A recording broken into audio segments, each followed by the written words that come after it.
addiction, rehabs, understanding about building a business because I am a business owner. Hi, good evening. Good evening. Can you pronounce your first name? Because I think I've been messing it up the whole night. It's Roia Epps. Everybody calls me Ro. Oh, Roia Epps. I think I got it right. Okay. Good evening. Thank you for being a part of this process. How this is going to work is you're going to introduce yourself, tell us why you want the position, and what, if appointed, what you're going to do, and what you hope to see. And also, all of council will ask you one question. If we have more time, we'll ask you an additional question, and you have a closing statement. Sounds good? Sounds good. Okay. Well, first, as I stated, my name is Roia Epps. Everybody calls me Ro. I've lived in the city of Eastpointe since 2001. What drew me to the city was years ago, the Tree of Life, the Christian Bible bookstore that used to be on Kelly. That was actually one of my favorite hangouts after I became involved with campus ministry, so it was just a fond memory for me. After my divorce years ago, I was looking for a good place to raise my family as a single parent. I have a social work background. I've done social work for 19 years for the state of Michigan. So as a single parent, stability, schools, a good home environment was important to me, which drew me to the city of Eastpointe. Over the past 6 years, I've seen a decline in what drew me to the city. During that time, I was very passionate about making change. I was that neighbor that always called when there was an ordinance issue or a problem with different things. But I found that the regulation piece wasn't enough. Be able to get down and do the groundwork and get to know individuals, know the needs of the community, know where the breakdown is and why there's such a disparaging impact now of renters driving a lot of what happens in the city of Eastpointe. Rather lived here, I found bullet shells and casings on my back deck. As a children's protective services worker, that's alarming to me for safety, not even only for my neighbors, but also my children. So that's why I'm here.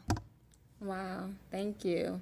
Also, congratulations. Thank you. The councilman who just, Councilman Kleinfeld, he had, a degree in law. Oh, wow. So that's a plus to always have someone that has that background on council. Councilman Curley, please. Yes, thank you. What are your feelings on the possibility of medical or recreational marijuana coming to our city?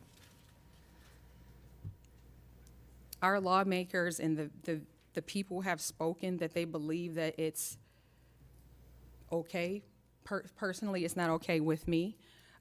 But because I am a proponent of regulation, I believe if it is something that is brought to the city of Eastpointe, if it's properly regulated despite my personal bias or my personal feelings, that the regulation should stand. Under our home charter rules, the legislature has given us the authority to dictate what's best for our city under Article 7, Section 22 of the Michigan Constitution. So if council would agree by the majority that this is something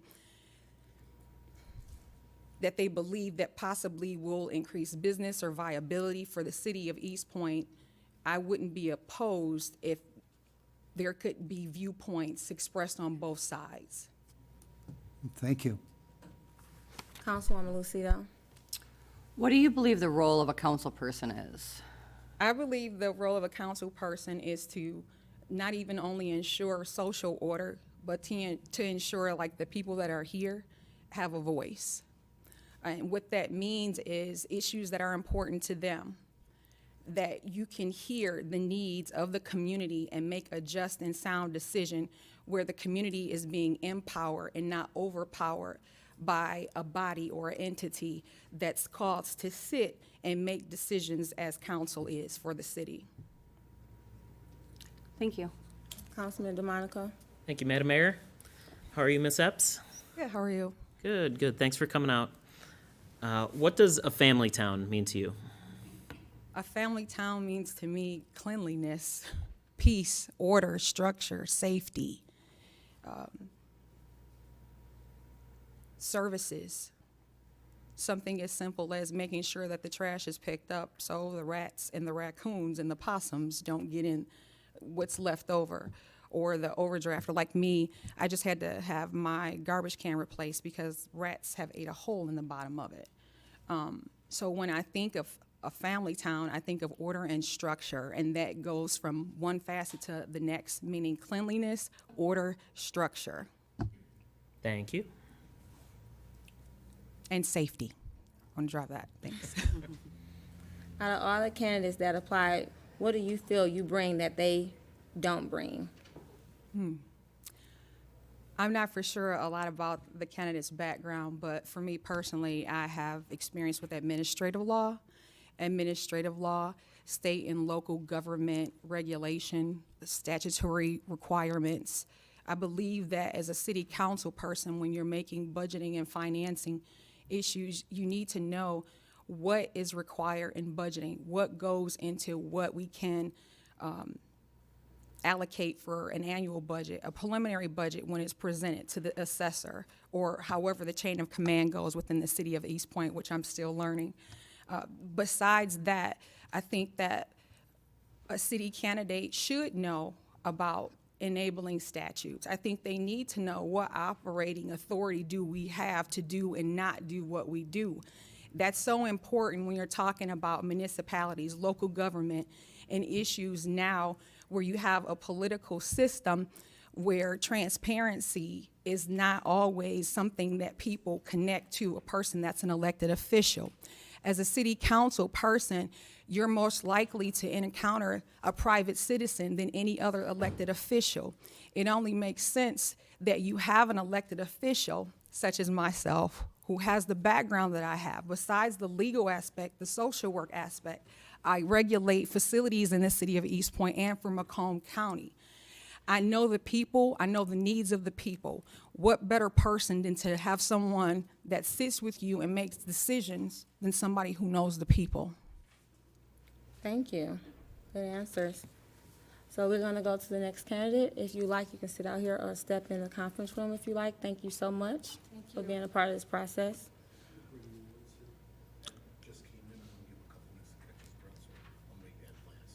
Yes, Ms. Was it Zebulon? I believe it's Zebulon. Mr. Zebulon. He'll be stepping out next.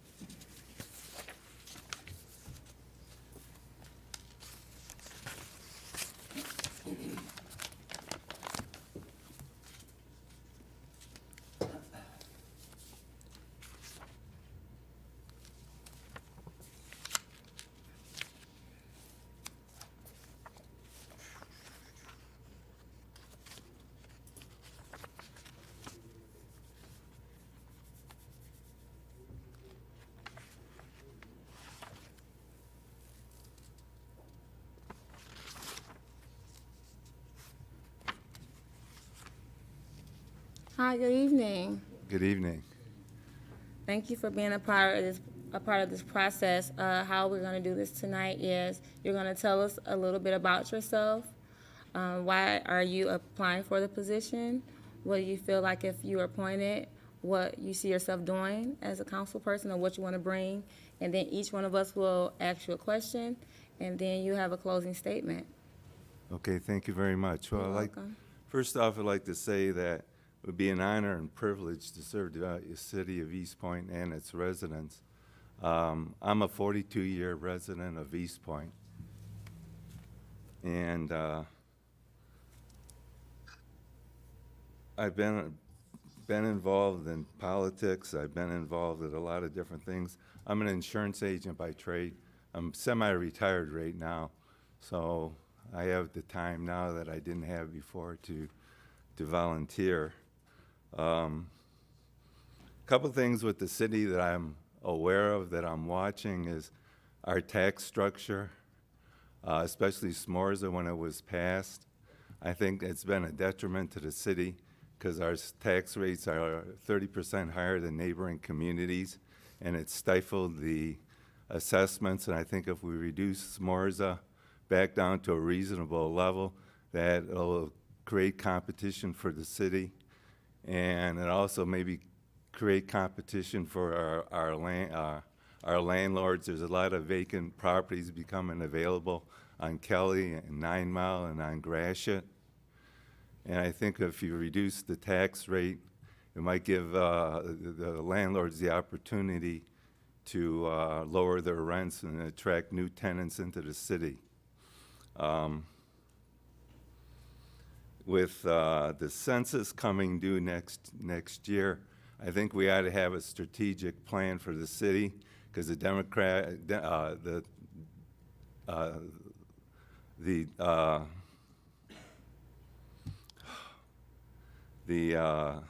dynamics of the city are changing, and I think we need a strategic plan, because if the city is getting older, we're going to have to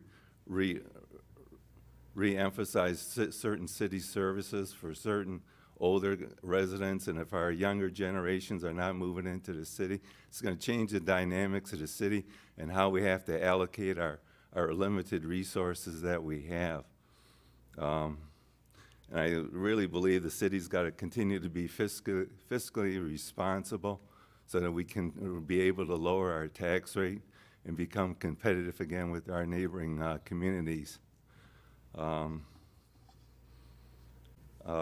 Church activities. I was on the board of the Eastpointe Homeowners Association when that was functioning in my area, which would be from Kelly to Beaconsfield, 8 Mile to 9 Mile. And the previous judge, and I can't think of, organization kind of fell away.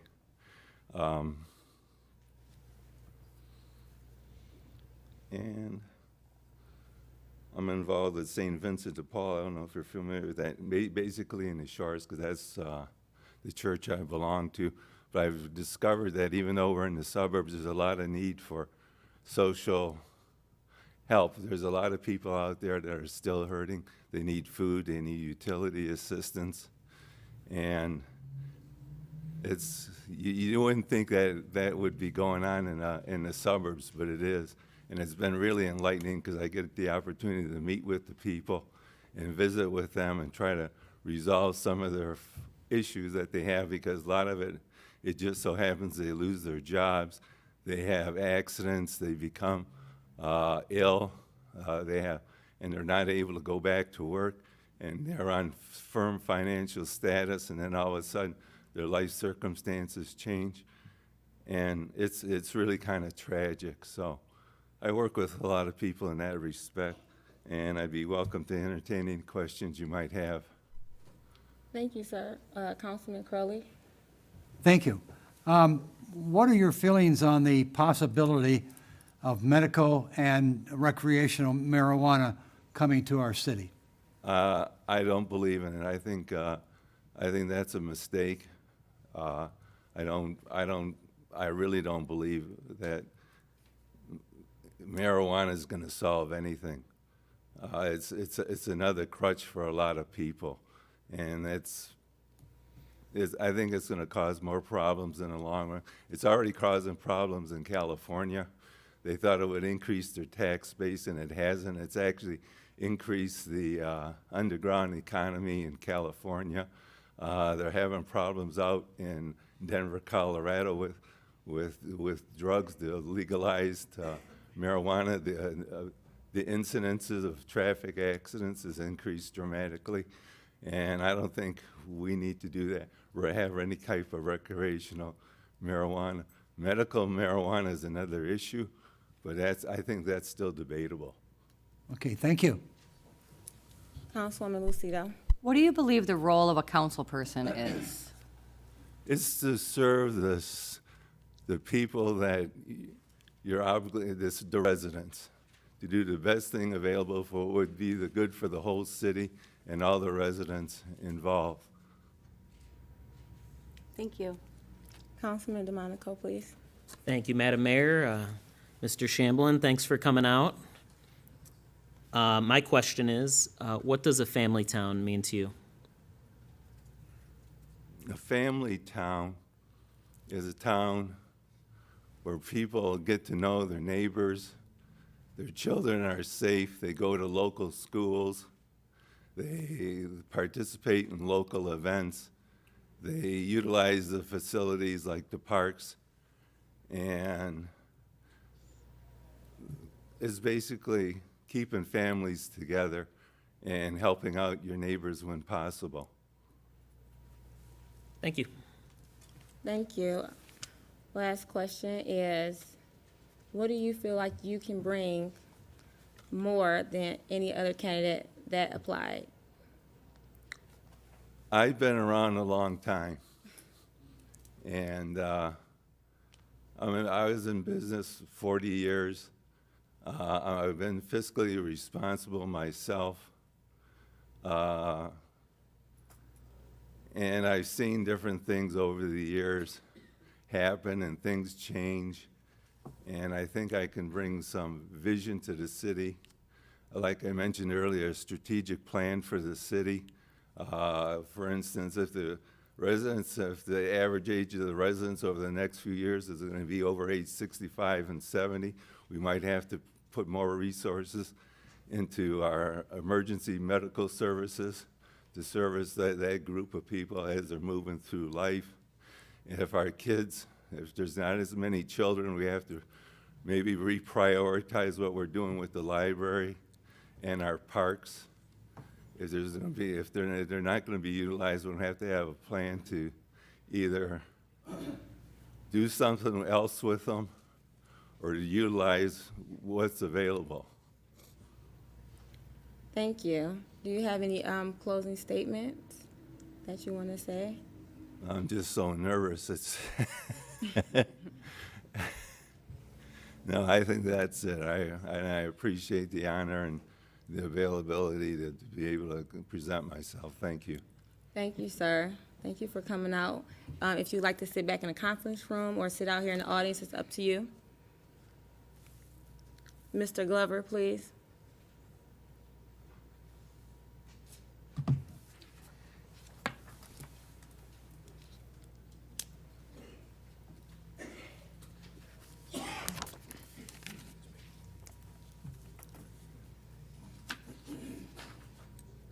Is Mr. Glover here? Is Mr. Glover here? He didn't show up, okay. Mr. Williams, how are you? Thank you for making it tonight. Excellent. How are you, Mayor? Good.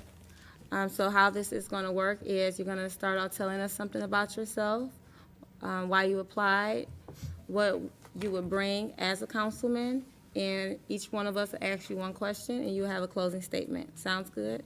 Yes, ma'am. Please, sir. Okay. Good evening, ladies and gentlemen. How are you? My name and City Council and Mayor Owens. Thank you for having me. My name is Edward Williams. I'm a over 10-year resident of Eastpointe. We moved here just in hopes of looking for a place to raise our family, and we noticed that it was a family town, so that was a selling point. The property that I bought, I always tell people when I bought it, they opened a park up after me because my yard is so big, so I call that Williams Park. But I've enjoyed the city. I do business in the city. I worship in the city. My kids started off in the school system here in the city. I also sit on the school board. So my goal is to enhance and keep this city moving. As a one vote on the school board, we've seen a great improvement. And the thing that really got me involved in the school board and being involved in the city is I run a business here, I worship here, I see a lot of things that's going on, and a lot of people here are just family oriented. They're nice people, and we have a very good thing going here. So we have to keep that going, and what I would bring is the camaraderie. I would bring input. You know, I'm a team player. I listen to things that the community says. As you all know, I ran for city council 2 years ago, and I didn't lose, but I learned a lot. I don't believe in losing. If you can learn something from whatever it is you do and you can bring that to a forefront, then that helps out, and that, you know, that makes you stronger, and it also gives you more input. So when I got on the school board, I won that election, but it wasn't really opposed. But we did a lot to improve this school system, and I believe the direction we're going in the school system is doing and continuing to move forward. First question by Councilman Crowley, please. Thank you, Madam Mayor. What are your feelings on the possibility of medical and recreational marijuana coming to the city? Well, I believe in listening to our public, and we voted on it on the last election, and the people voted it in. But I think that if you need something medically, yes, it should be available to you. If you need something that's, something that is going to make you feel better, or recreational, I have mixed views about that. But my job is not to bring my own opinion, but possibilities of how it can improve the city or what it can bring to the city, and listen to what the people say. And I just have to realize that it's not about me, but it's about our citizens and what they want. Thank you. And for the people. The role of a council person is to be a vote on a team of council men and women, and to put the people's opinion before your own, to just be a spokesman for your constituents and your community. Thank you. Councilman DeMonico, please. Thank you, Madam Mayor. Mr. Williams, how are you today? Excellent. How are you? Good, good. Thanks for coming out. Thanks for having me. What does a family town mean to you? A family town is very important to me. I mean, it's a statement within itself. I think it draws families to the community, and with a strong family base, you can improve your school system as well as your community. The problem a lot of communities, as well as our own, is we lose a lot of families to jobs or different entities. But if we can continue to keep this a family town, I believe that we can grow our school system, our community, and our town as a whole in a positive direction. Thank you. You're welcome. Council have any additional questions? No? So what do you see yourself as far as, out of all the candidates, what do you bring that they don't bring, that you believe? Well, I bring experience with the community.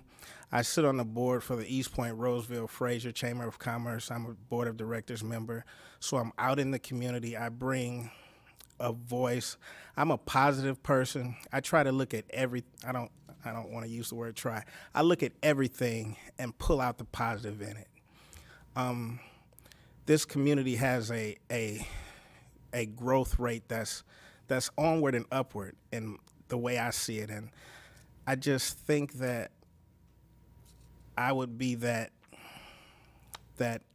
point of helping us push over. I mean, I'm just one person. I can't do anything by myself, but if I join this already powerful and positive team, I think together we can make a difference for this town.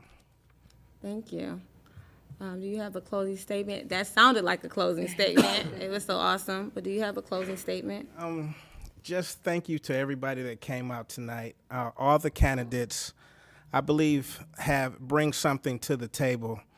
But one thing about me, Edward Williams, or Ed Williams, as you all know me, I'm always willing to learn and put the people's opinion before my own. It's not about me, but as me being a city councilman, it'll be about us moving the community forward together. So thank you for your consideration, and hopefully you'll let me join the team of city council. Thank you, Mr. Williams. Thank you. So the next part of the agenda is, well, first we're going to discuss the candidates. And I guess I had a point of inquiry, though, maybe before we discuss. I was curious, I think it'd be a better idea to have hearing of the public before we even do any discussion. I don't know if anyone else agreed. I mean, we could, if the public would like to speak on what they heard and have any input. I don't see anything wrong with that. Would anybody like to speak on behalf, hearing of the public? I'm opening it up now, based on Councilman DeMonico's. Anybody want to speak? Please state your name. 3 minutes. Name, where you from, and you have 3 minutes, please.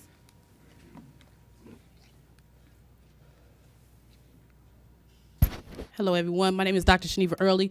I'm one of the members of the Eastpointe Community School Board. And I came up today to say we have a lot of great candidates. This is going to be a hard decision for you all. I would hate to lose Brother Ed Williams on the school board, but I think that he will be a wonderful asset to the city council. That's just my opinion, and I really hope that y'all make I know you're going to make the best decision for this city. Thank you. Thank you. Anyone else? Yes, please. Please state your name. Where is it? Please come to the podium, please. You have 3 minutes.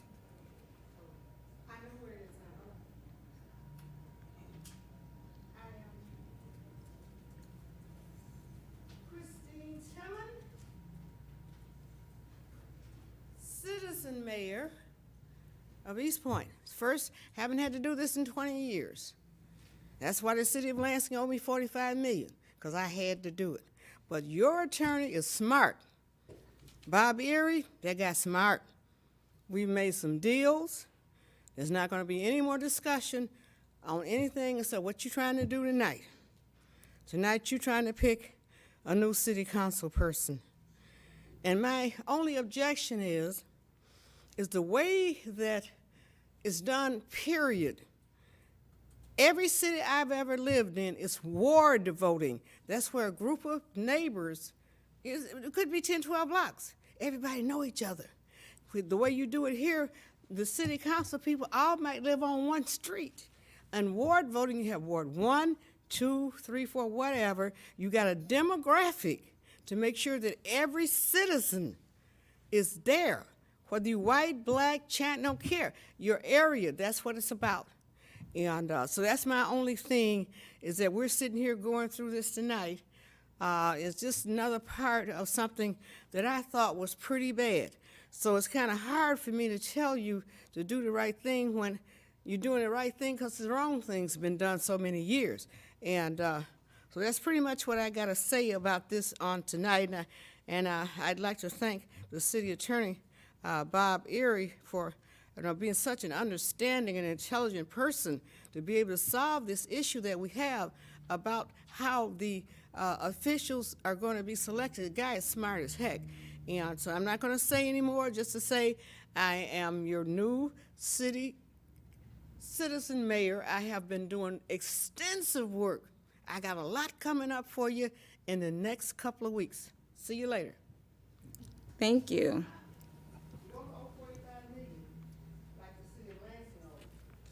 Please, can we have order, or are we going to have to ask you to step out, Ms. Timmons? Okay. Anybody else? Anybody else? Okay, the hearing of the public is closed. Council, starting with Mr. Crowley. Put you on the spot first. Are you left-handed or what? Oh, boy. You know what? You're absolutely right. We have some incredible candidates. I don't know where to begin. It's going to be a hard decision. We may sit here for more than a few minutes to decide. Do you want me to get specific? Is that what you want? If you like to, if you want to speak on specific people that stood out to you more than others, that'll be fine. Well, I liked when Vicki Lynn Coleman came up and talked about, she knew the ordinance or the laws from the state of Michigan, what it was, and she sounds like she's very knowledgeable in regulations as well. So that impressed me a lot.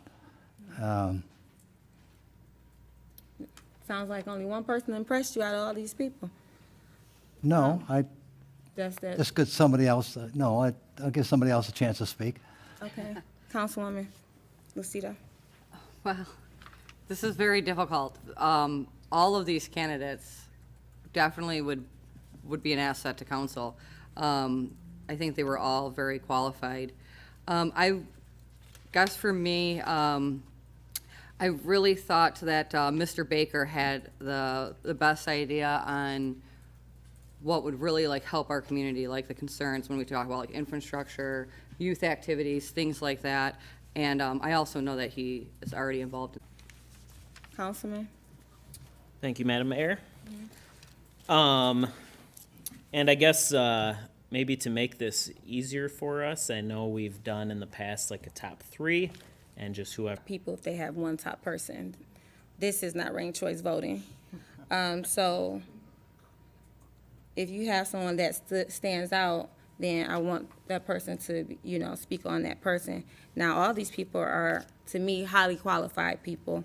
Ms. Gladney, Ms. Rayford, everybody named, Ms. Moore, who's had 20 years here, and her kids have been a part of, the election process that she has spoken about, and also been a part of, the Eastpointe education system. Ms. Epps, who is a lawyer here in Eastpointe. Mr. Zamblin, 40 years. Ed Williams, who's a part of the community in a numerous amount of ways. Mr. Baker. So we have a lot of candidates that have a lot of, potential to be up here. I remember I was up there twice trying to get appointed, so I understand you can be nervous and thinking that you don't have what it takes, and look at me now. So everybody has potential to do and be anything they want to be.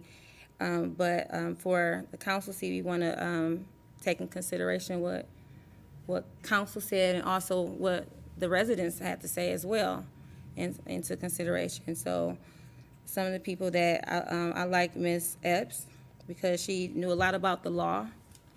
That's important to me. That's what we do, is deal with law, policy, budgets, and things like that.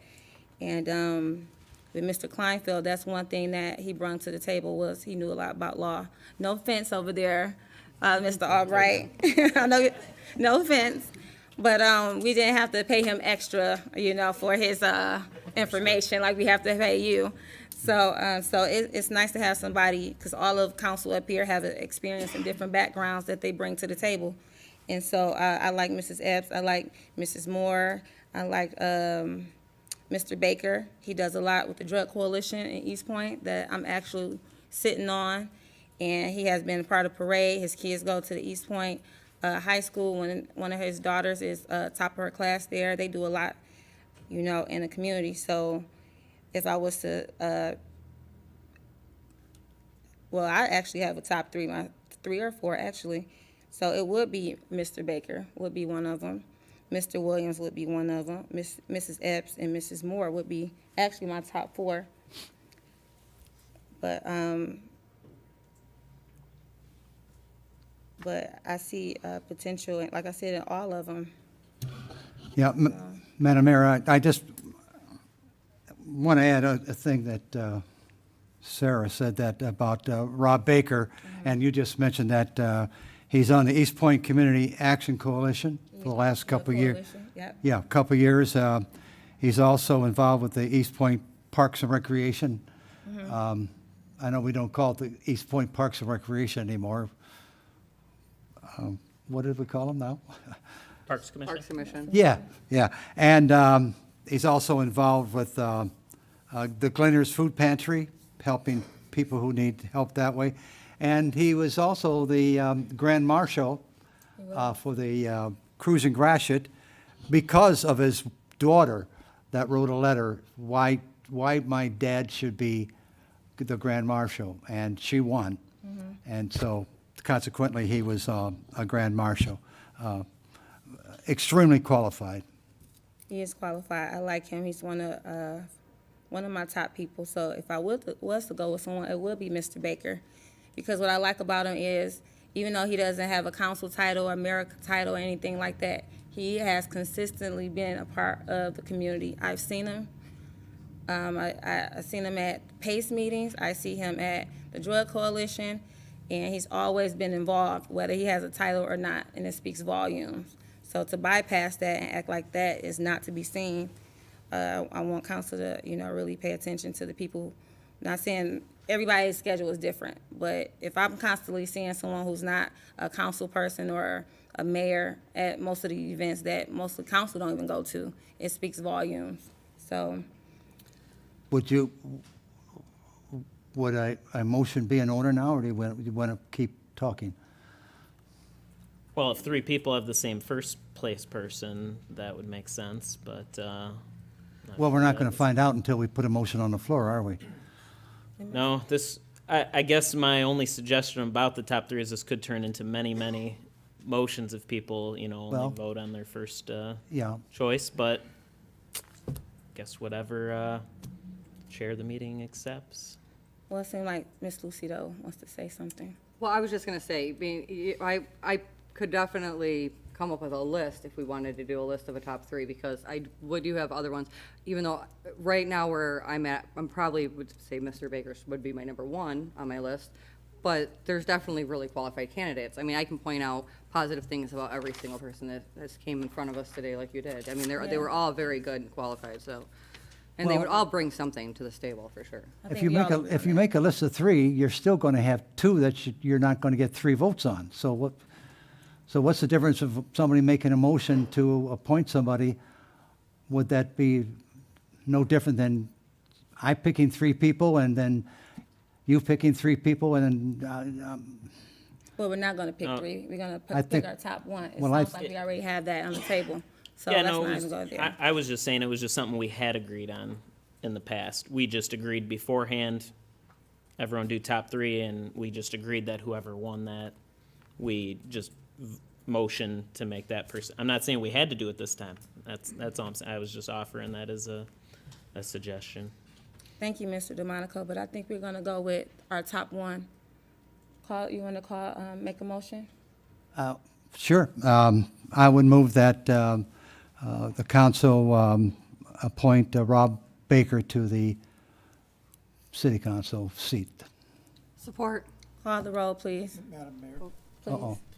I think it's a good idea to clarify when the person would take the seat. And talking to Attorney Albright, we think possibly swearing in just before the next council meeting and take the seat then, effective on December.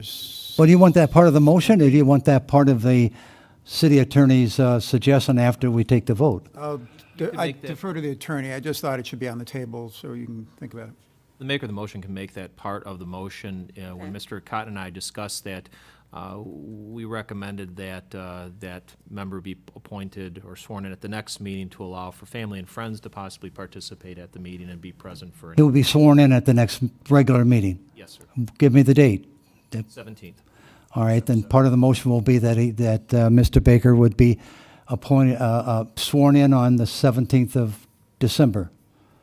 And that what else do you want on there? That's it? Okay. And then the supporter going to still support support that? All right. Yeah, A motion, oh, sorry, go ahead, Madam Mayor, sorry. well, we was gonna motion and support. You have to add something to this? I was just going to suggest one thing. What if so we do a ceremonial swearing in for sure at the next meeting, but maybe they could actually be sworn in as early as tomorrow to get, email address, get all that kind of thing maybe done before the next meeting.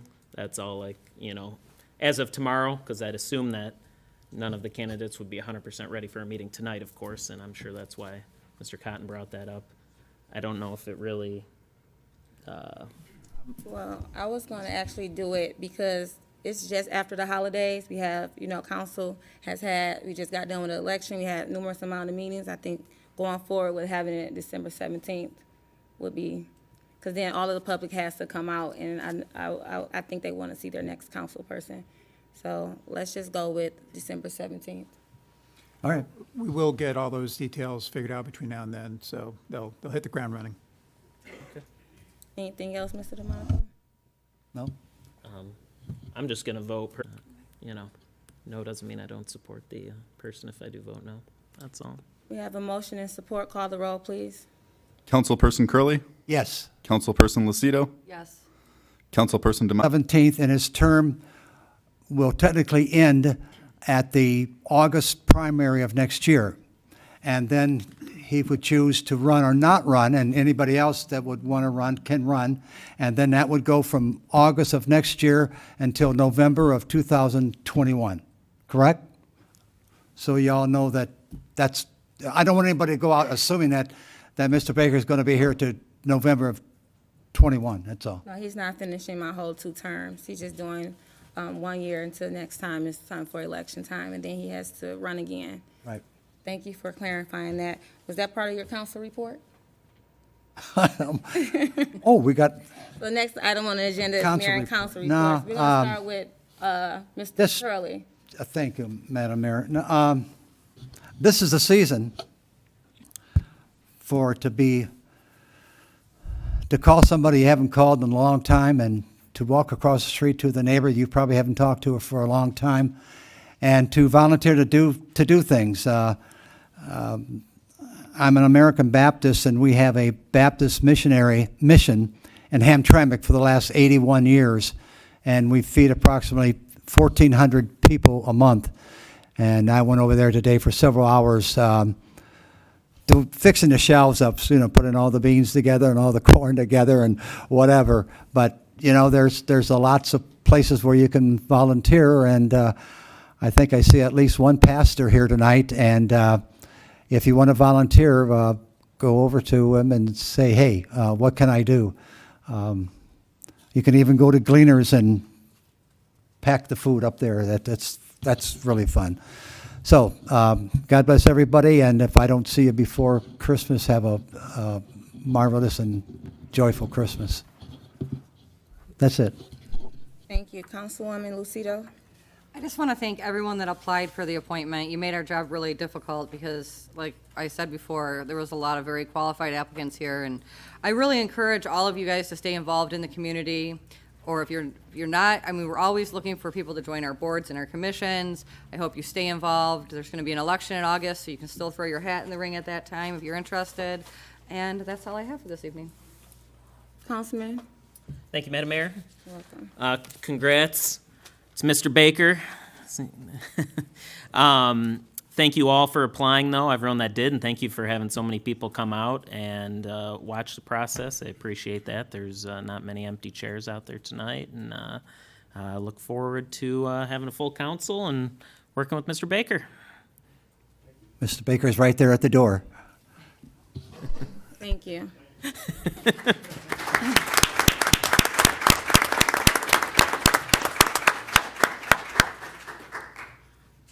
I want to thank everybody for coming out, everybody that applied, and I got our ex-councilman, Mr. Kleinfeld, in the audience. I want to personally say thank you for your service that you set up here and did. So you're going to have, someone's going to have some shoes to fill.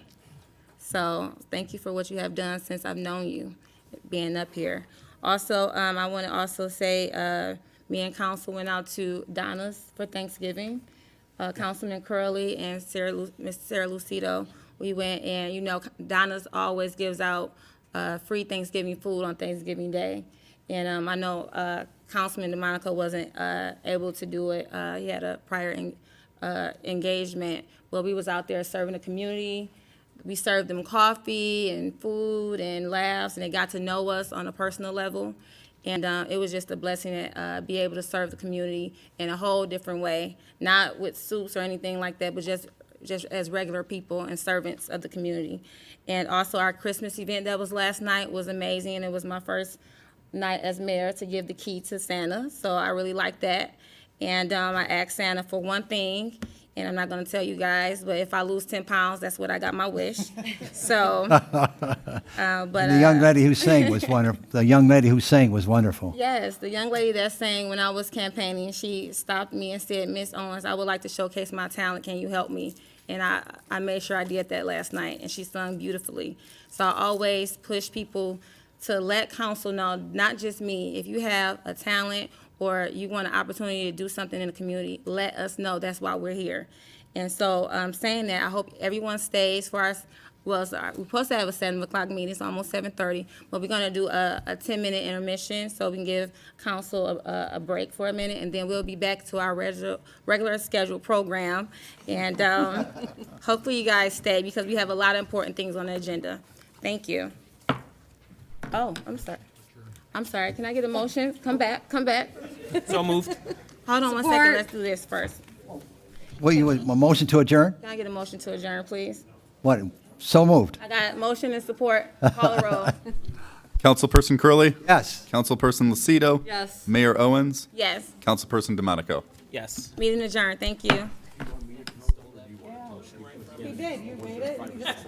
Yes, you can tell them, please, thank you. You have to speak up, because I was. Thank you. That's easy. Good job, that was.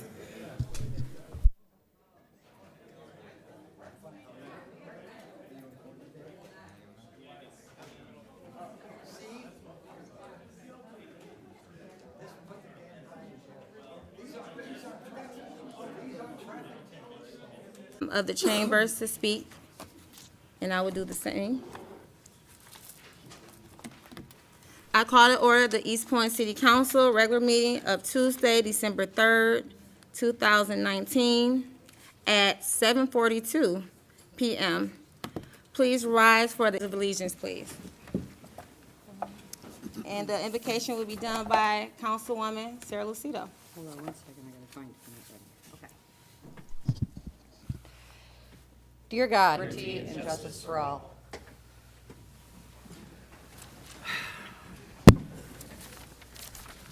Please call the roll.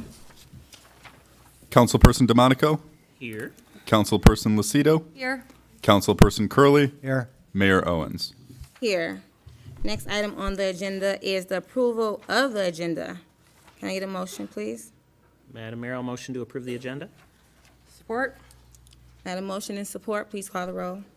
Councilperson DeMonico, Yes. Councilperson Lucido, Yes. Councilperson Curley, Yes. Mayor Owens. Yes. The next item is hearing of the public. We do it twice, in the beginning and the end, and we're going to open it up for the first hearing of the public. Please, if you have something to say, step up at the podium, speak loudly, state your name, where you live. You have 3 minutes. The hearing of the public is now open. Please.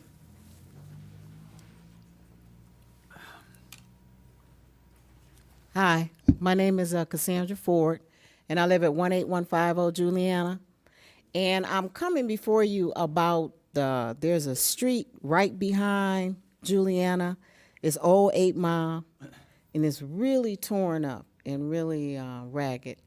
And the last time I was here, I know I was told that they were going to work on that street in about a year. And I think it's been a couple years since I've been here, so I'm just trying to find out what the status of that is. That's all.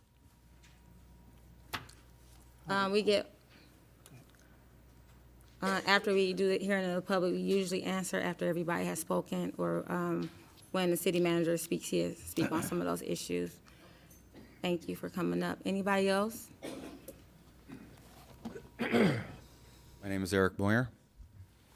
Good evening, Mayor and Council. First, I would like to congratulate Mayor Owens on her victory last month. Thank you. As I build another business here in Eastpointe, I look forward to working with you. I would also like to congratulate Councilperson Curley for returning to public service. I grew up here in Eastpointe, and my dad, Ken Moyer, often spoke of the great job you did here. Councilperson Lucido, I'm also pleased that you have returned to council for another term, and I look forward to working with you. I want you to know how much I appreciate the work you have done with the Planning Commission. I am grateful that the previous council, including Councilperson DeMonico, along with City Attorney Albright, crafted an excellent ordinance that will facilitate the availability of medical marijuana to patients here in Eastpointe.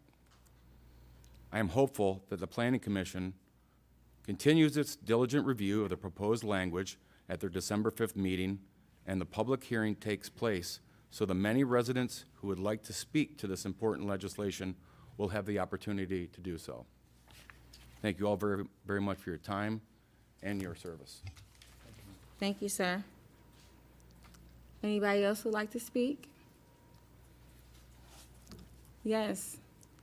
Mr. Kleinfeld.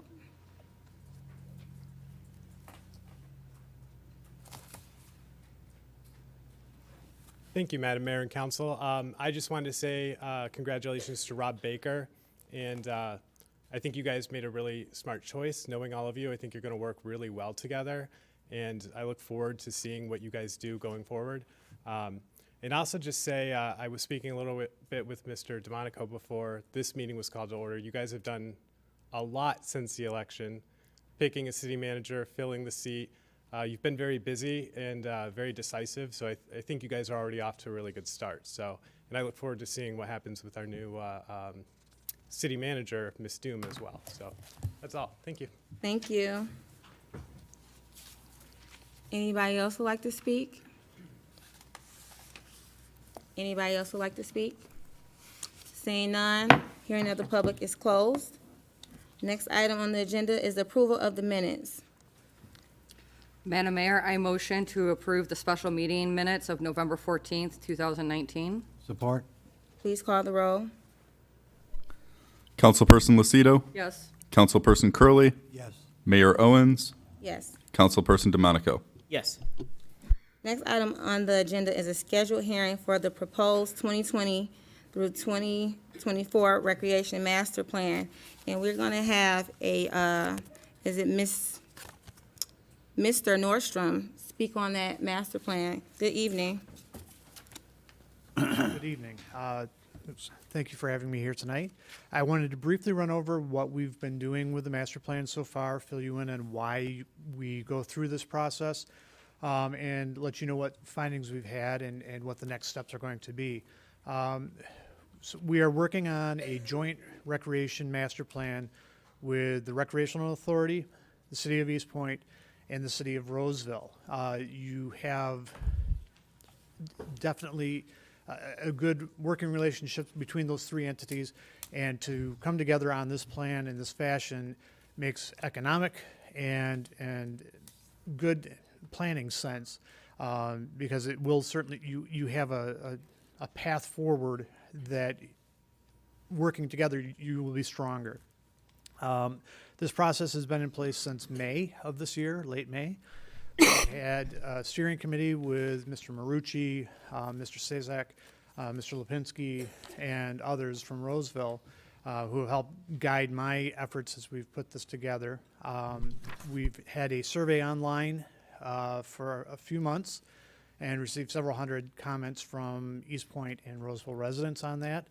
I attended the senior fair at the Recreational Authority in August, and there was another recreation fair that evening as well, where all of this was opportunities for me to gather input from community members to find out what people like about your parks, what they don't like about your parks, what they like about the Recreation Authority and the Senior Center and the Recreation Center, and try to condense it all into a document that you can use as a wayfinding tool as you move forward over the next 5 years.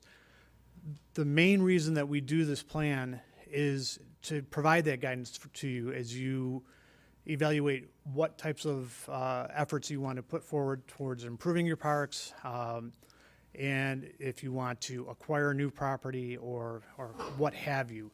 But the secondary reason for doing this is that it makes you eligible for grant funding through the state of Michigan. And that can be a very significant amount of money. The Michigan Natural Resources Trust Fund, for example, you can get a grant for $300,000 with a 25% match. And I think this community in particular would be well positioned to receive grant funding based on economic status and the fact that there hasn't been any grants coming through here in quite a while. So this is something that will be really beneficial. What we found so far is that the people are generally happy with the park system here. And what they want to see happen more than anything else is just continued maintenance. That was, I believe it was 98% of the respondents said it was very important or important that maintenance be a top priority. Along those lines, I want to make sure I don't get this wrong. Maintaining existing programming was in the 90s. And developing new programming was also fairly high. People are interested in seeing that happen. Acquiring and developing new parks was not something that people were particularly interested in. I think they're satisfied with what they have here, and in fact, one of the questions was, does Eastpointe have too many, too few, or the right number of parks? And 70% of the people who responded said you have the right number of parks. So I think you're on the right track that way. Another big issue that we talked about was the development of a community trail system. Trail development in the state of Michigan is a huge topic right now, and it's the number one, when it comes to grant funding, that's the number one item that the DNR likes to give money out for. People here were a little mixed on that. We still had something like around 70% of the people said they'd like to see a community-wide trail system developed. High is what I've seen in other communities across southeast Michigan. I think part of the reason for that may be that you already have a fairly solid sidewalk system in place, so people don't necessarily have the same need to have trails developed as you might have in another community. It's a cost factor that would be prohibitive for any community, and I think here we looked at it pretty closely and determined something like a splash pad might better serve the community. These were the big topics that came up.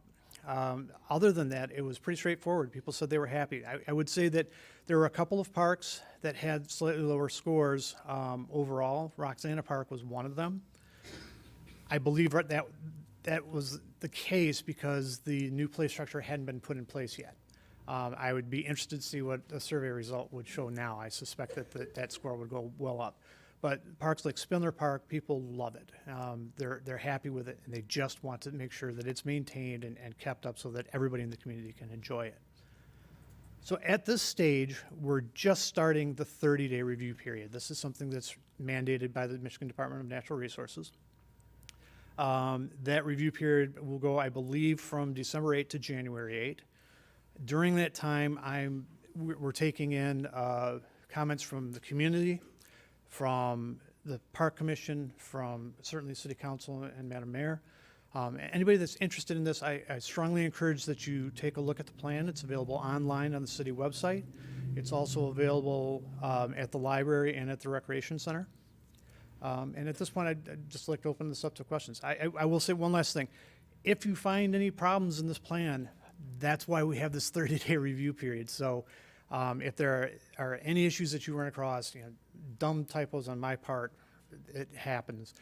That's the whole point of this, is we make sure we get this thing polished and that it meets your standards as a community and the City Council.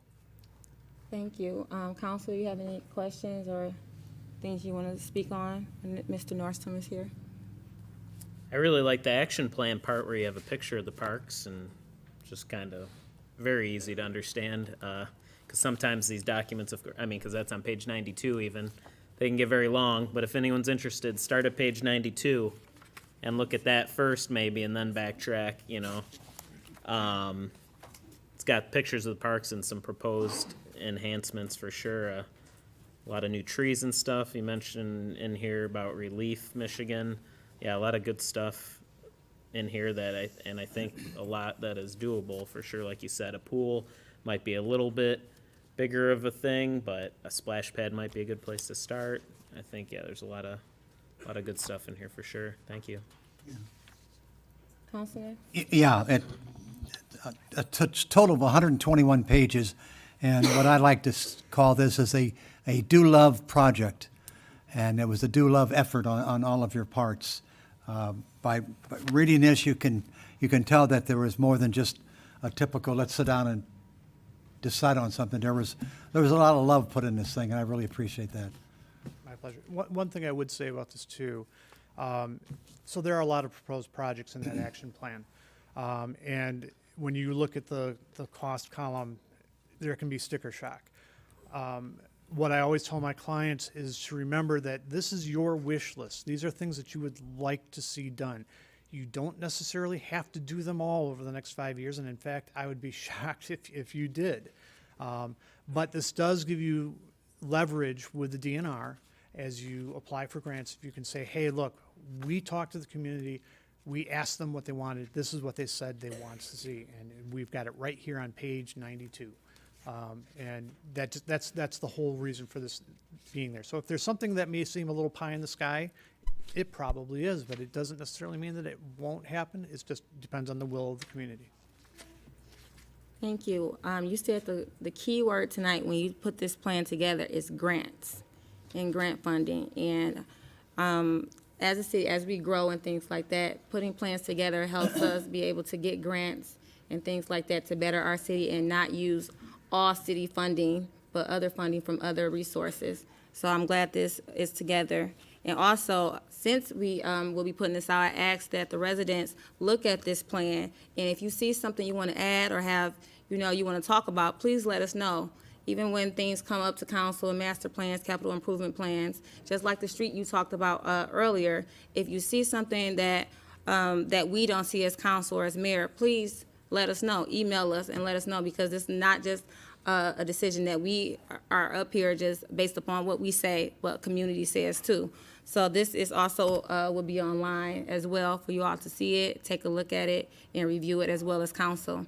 We have Mr. Lipinski. I was going to call you, trust me. Okay. He is the director of RARE, and I know he had a big part of doing this, as well as Mr. Marucci as well. Did you want to speak on this as well? No? Just to add on what Mr. Nordstrom mentioned regarding the survey, there were a number of respondents. We also had it available at a few events. One was the Rose Fest in Roseville back in June, as well as the Sizzling Summer Nights event at Kennedy Park in August. And then we had it available at the Recreation Center where people could pick it up, fill it out, drop it off at their leisure. And we did get quite a few respondents and a number of responses from the residents of Eastpointe. And, we did tally all those. Mr. Nordstrom did a great job, taking that information in. And then in response to the pool issue, our goal still is to utilize the pools at the high school. We have an agreement with the Eastpointe Community Schools, and we did have programs scheduled for the pool in the summertime. One issue we had was finding lifeguards. And come to find out, we weren't the only community in the state or in the nation that had a problem finding lifeguards. So if anybody's a certified lifeguard in the area, please drop off your application. But yes, this document is very instrumental in applying for grants, and we look forward to the public input. We will also have some physical document, a physical copy of the document available at the rec center if anybody wants to just stop by, pick it up, and thumb through it too. Thank you. I know me and you had several conversations about the pool and hiring lifeguards even before I was mayor, and that was a concern to me to bring more, things to do in the city of Eastpointe, because I know me and my daughters would drive all the way to Detroit and they would learn how to swim. And I was like, well, why can't I just go down the street in my own city to do those things? And I know me and you spoke a lot about those things and how to bring certain resources to the city of Eastpointe, so I thank you for hearing me out. We're going to have Mr. Marucci, who's part of this plan as well, speak. I do, Mayor, and I appreciate the opportunity. And I wanted to come up here because, I serve two roles. I'm a permanent staff member here, and I'm also on the RARE board, which there are 5 of us, 2 from the city of Eastpointe, 2 from Roseville, and then 1 appointed from the community. So the key thing is the draft of the plan will be online tomorrow, and it'll also be at the library, and we'll have a copy at the clerk's office. So take this opportunity. Then we'll be having a second public hearing. We think it's going to be probably later in January, to, in essence, saying, here's what we've done. We've adopted. You're going to have to adopt this. The RARE Board's going to have to adopt this, and the Roseville City Council is going to have to adopt it. I believe they're reviewing it for the first time tomorrow night, or next week. I'm sorry. Okay, I was off a week. So we want to give everyone an opportunity to.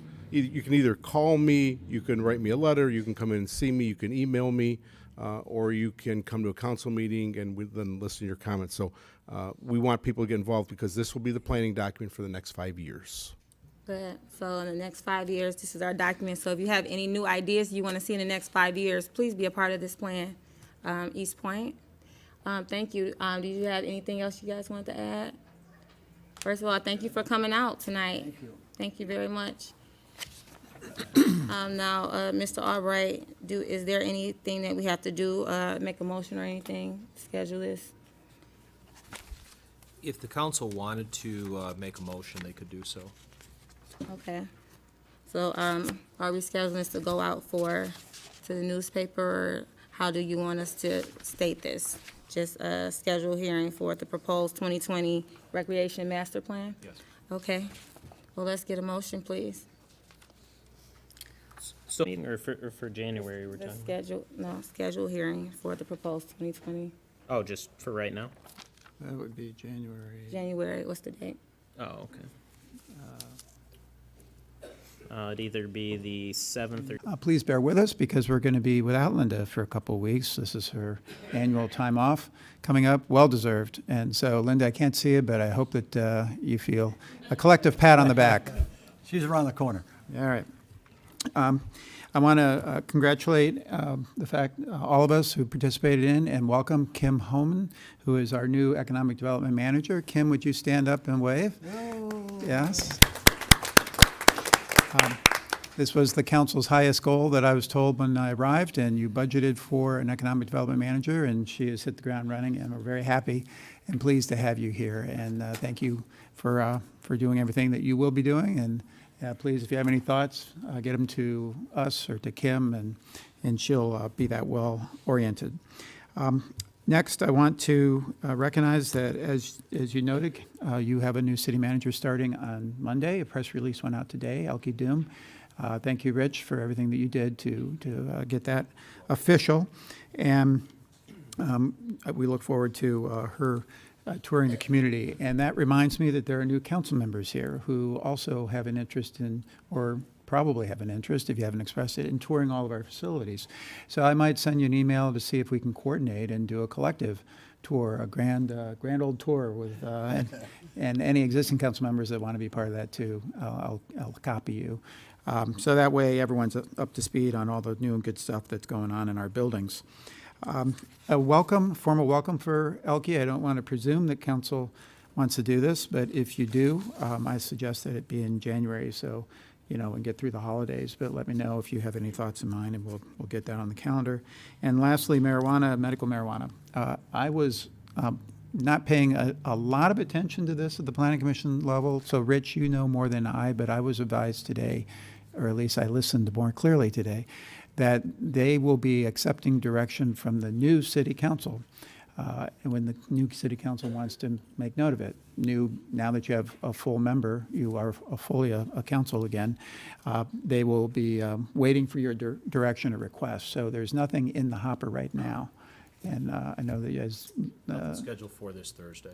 Yeah, nothing scheduled. And Liaison Lucido might have more to contribute, but I didn't fully realize that. I thought they were still something in their court, and that's not the case. So, in case anyone else was confused. well, actually, I do disagree. I think they should just be still carrying on what council previously had suggested. I don't know who suggested what you were just saying. My information comes from the the administrative liaison. So if that's garbled, then maybe you can clear it up at the next planning commission meeting, those of you that are there. Thank you. We're gonna go to any questions for the city manager, council? Seeing none, we're going to the finance director, Mr. Blum. Yes, Madam Mayor and Council. First of all, I'd like to start off, we do have an agenda item tonight for the Tax Reversion Committee policy. On that, I'd just like to say that the committee took the direction of council, who did not like that we were selling the properties in bulk and they were ending up in the hands of investors, and they wanted us to take a new direction. This committee's been meeting since July of 2018, and I believe we've faithfully put together a policy of the intent of council. Hopefully, once this is approved tonight, they'll allow administration to then proceed because we have not moved on any of these properties now since July of 2018. We haven't done anything with the 2019 properties. So there's a batch of properties waiting to get moving, and once we get this approved, then we can start moving on selling some of these and just following the policy as written. But any questions, there's plenty of committee members here tonight you can shoot questions at. The only other thing was I'm sure most of you are aware that the Eastpointe Finance Department has been assisting the sanitary district due to a medical issue for their finance person. And we completed all of the, I guess, activities that needed to be done for the auditors to show up finally today. The auditors will be at the sanitary district at 9 o'clock tomorrow morning to start their audit. They should be done within a couple weeks.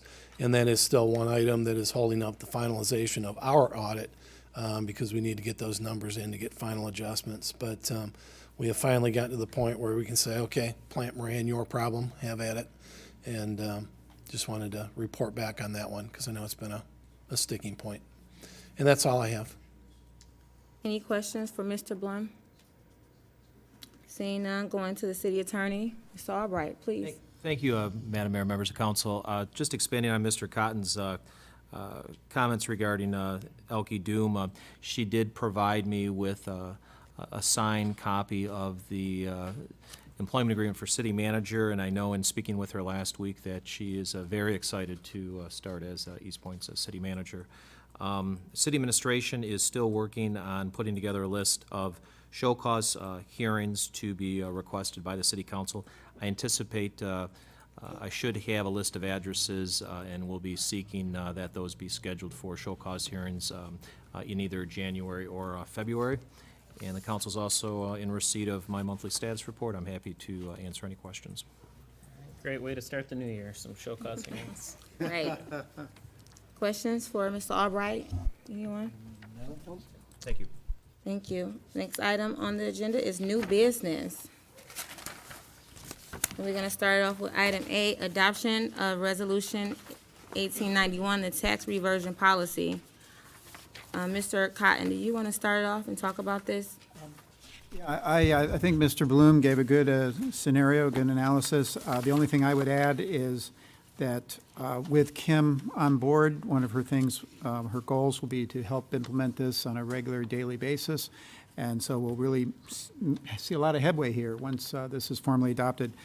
She's already made a thought known that I think is very valuable that will assist in implementation. And secondly, and lastly, the idea of whether to do deed restrictions on some of these to avoid the rental housing proliferation forever for any home that you act on is something I still advocate, and I suggest you keep in mind as you go forward.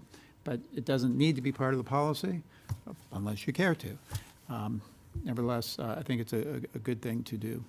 What was the last, sorry, I think I missed the last thing. As you sell residential properties, unless there's some sort of restriction, and it doesn't have to be a deed restriction, maybe it's a buyback, maybe it's some other control, but to try to, it's fruitless to have these things turn over 3 years and become rentals. So. Okay. Council would like to speak on this policy? Councilwoman? Yes. I don't think at this time I'd be interested in putting a deed restriction in there. If we find that this is becoming an issue, we can always update this or redo the resolution at a later date if we feel like we want to add that in.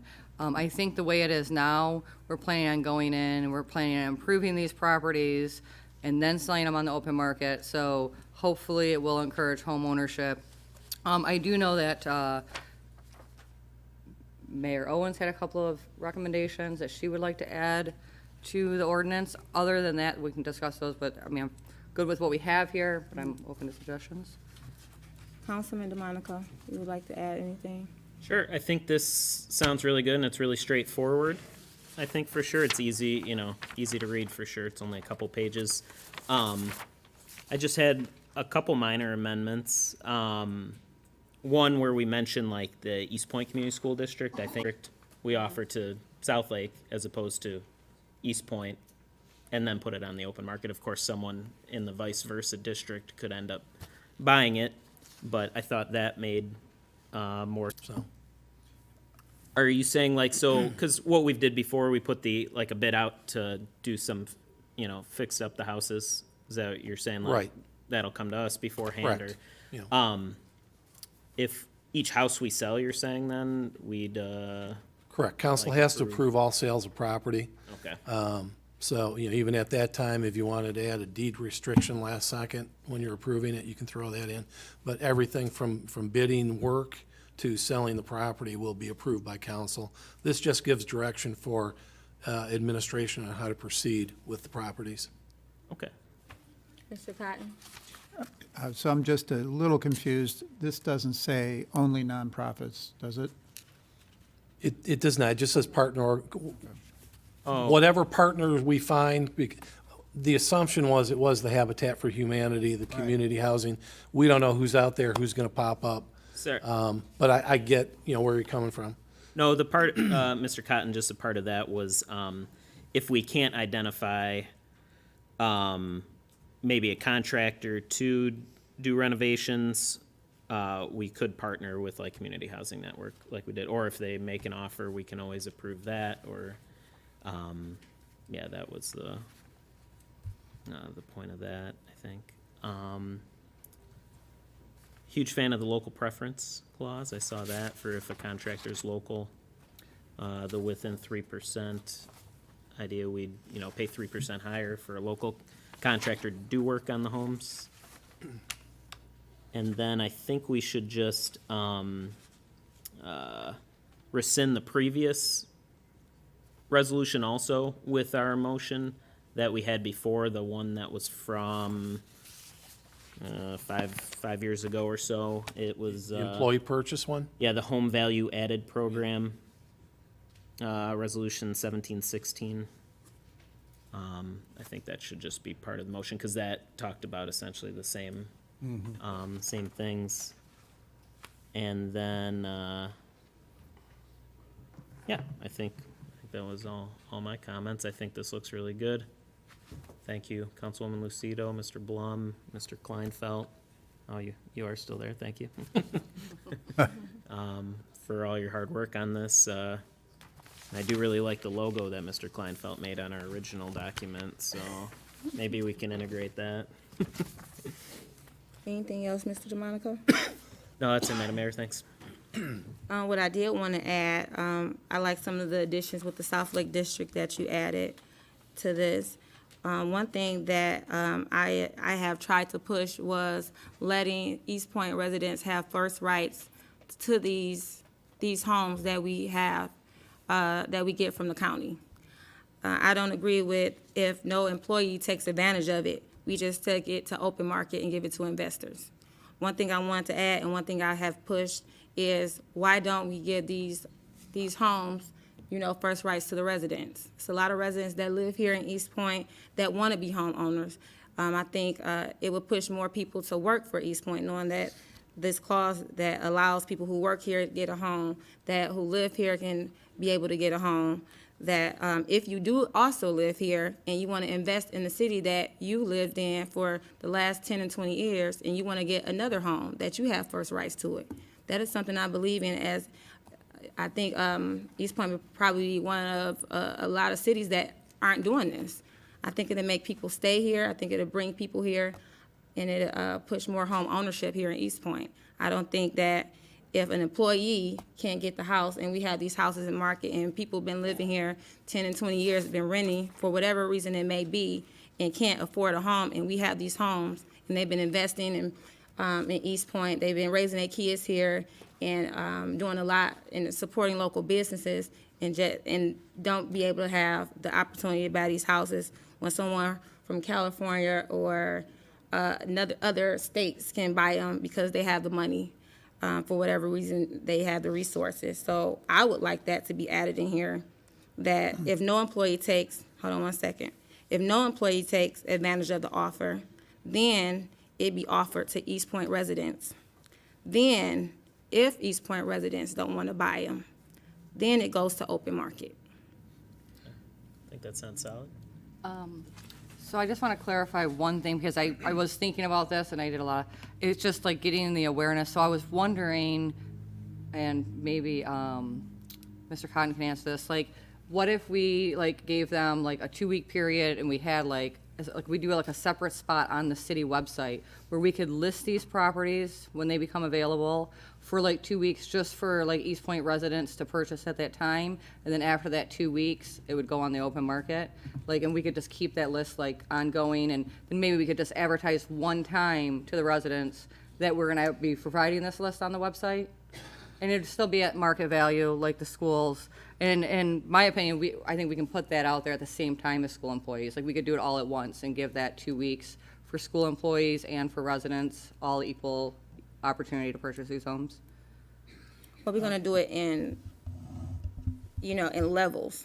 I like that we cap it for employees and school board, because I think that's the plus working for Eastpointe, that you can work here and also be able to own a home. Okay. Yeah, maybe we can do that. And then if they decline in 2 weeks, then we offer it to the Eastpointe residents. Right. Then in 2 weeks, we offer it in open market.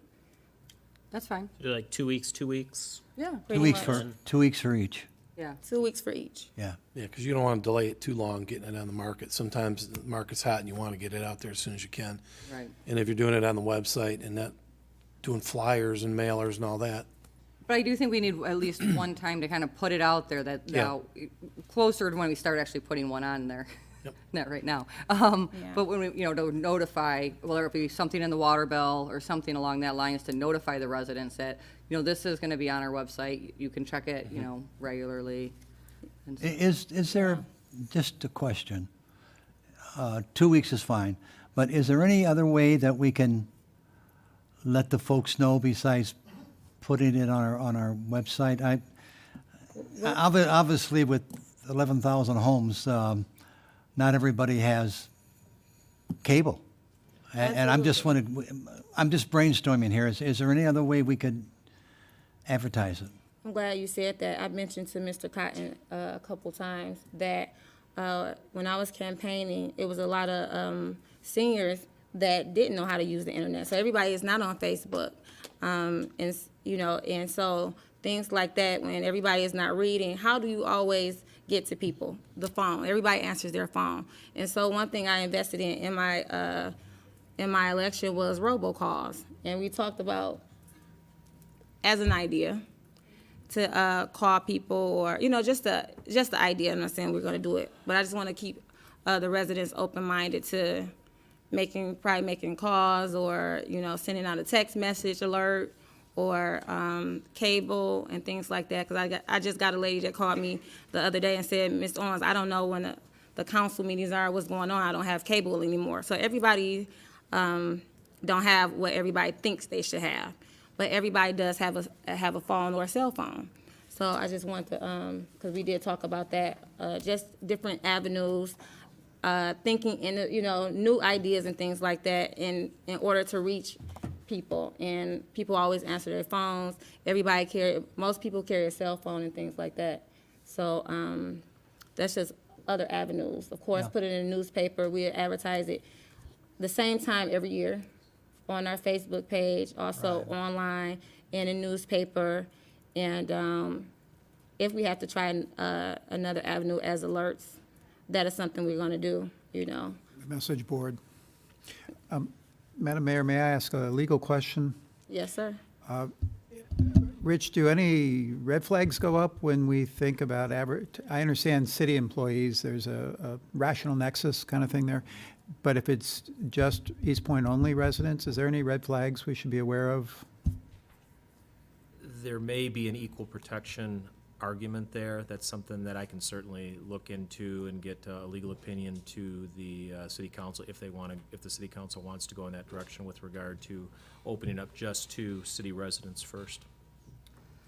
Well, we're not doing it to Eastpointe residents first. We're opening it up to Eastpointe residents, and then open market. So we're not stopping people from buying homes that don't live in Eastpointe. We're just giving first rights to Eastpointe residents. So it's not stopping anyone from buying. It's just going to miss, I guess, a section of who you're targeting is trying to get renters to become homeowners. And I don't know how you do that, because we don't have renter information. We have property owner information. Madam Mayor, if you don't mind. I mean, I support the idea to making it available to East Point residents. My biggest concern is because if we have 20 houses a year, I just don't want it to become a cost. So that's why my idea with the website or having a list at City Hall available or even at the library available, I would support. But I wouldn't want there to be a cost associated with it, because then that's a cost that we would have to return, add on to the cost of that home to recoup our money. So ideally, I just would not want to, like, we couldn't do like a mass mailing to all the residents every time we had a home, because then you're looking at probably about, we have 20 homes at approximately, what, $2,000 probably to do a mass mailing. You know, I mean, that's gonna add up to being 40,000 a year. Well, we talked about putting it in the water bill. Most people get CNG, most people have cable, most people have, we're gonna invest in things that we already have.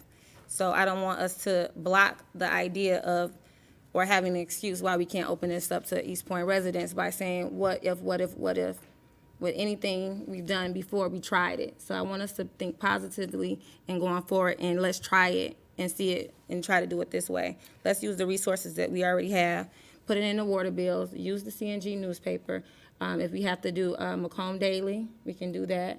We can also, like I said, Facebook and things like that. A lot of people go to the neighborhood watches that the director does, and it's over. We can announce it there. We have the PACE meetings. We have the Drug Coalition meetings. So I don't, and we can also ask people on the school board to announce it.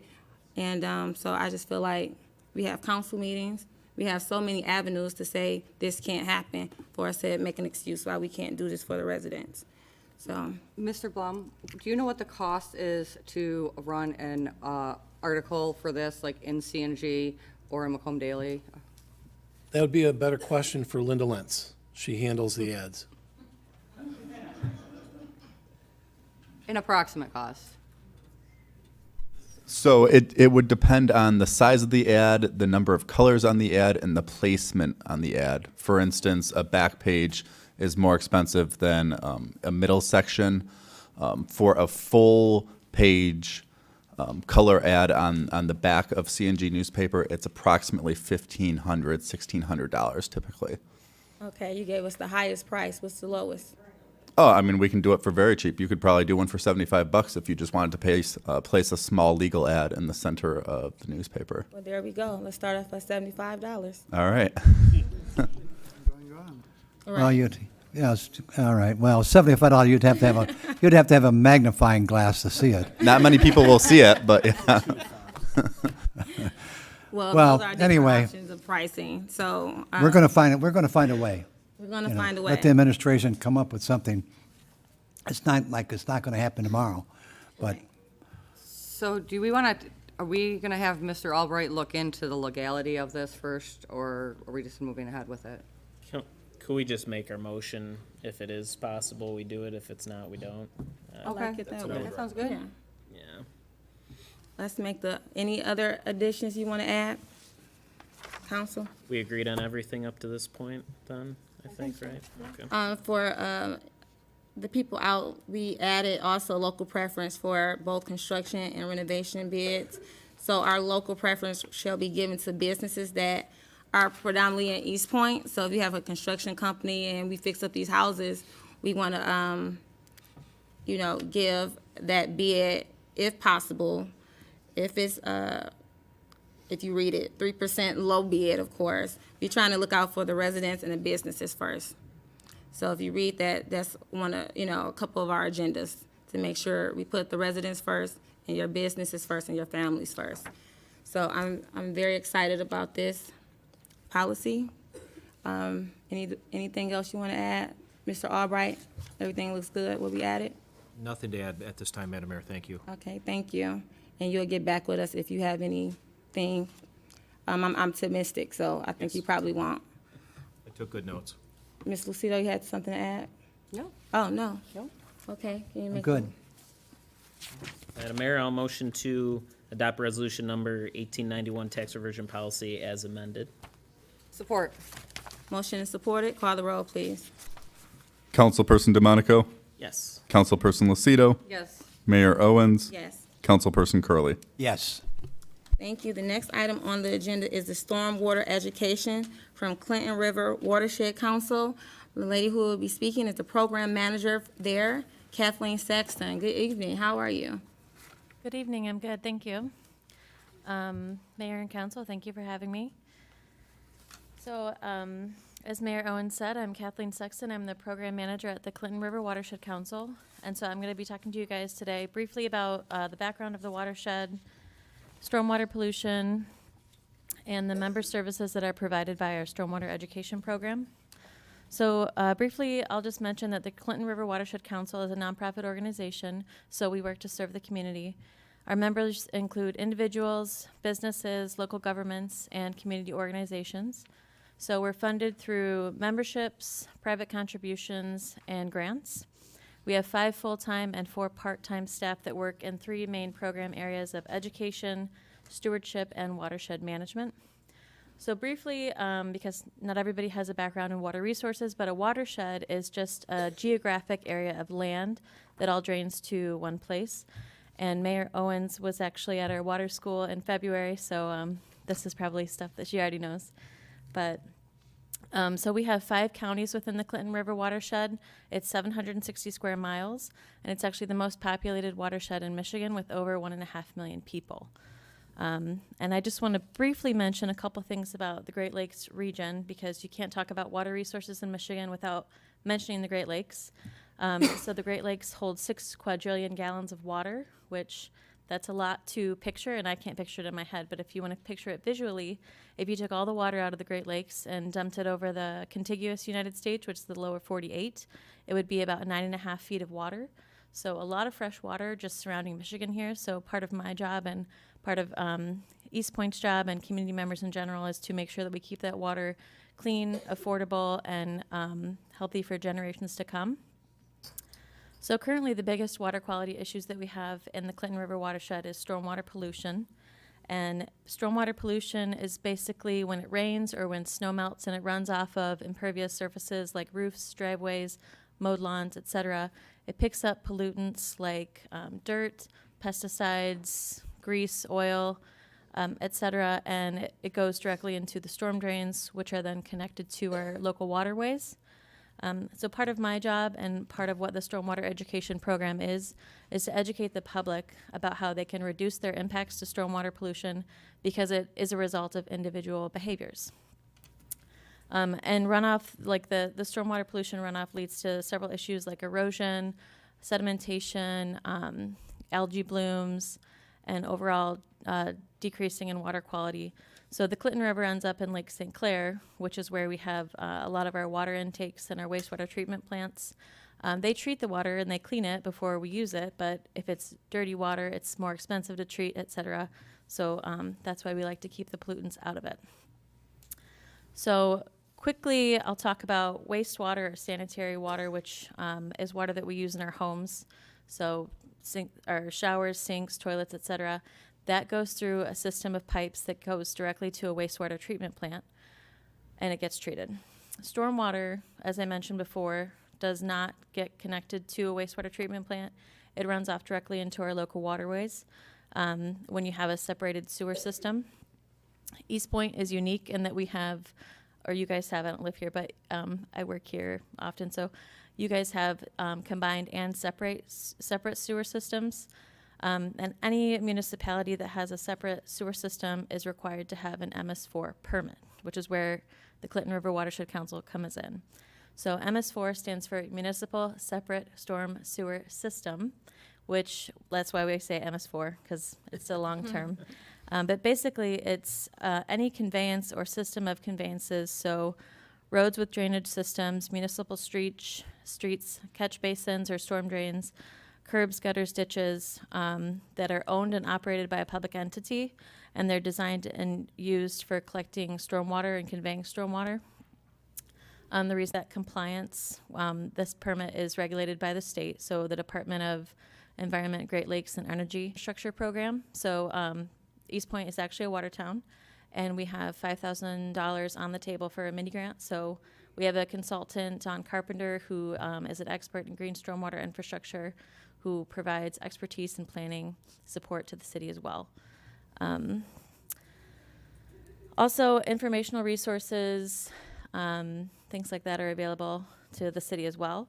And you guys have been enrolled in the stormwater education program since the early 2000s. So this is just an adoption of the new 5-year contract. So it renews every 5 years.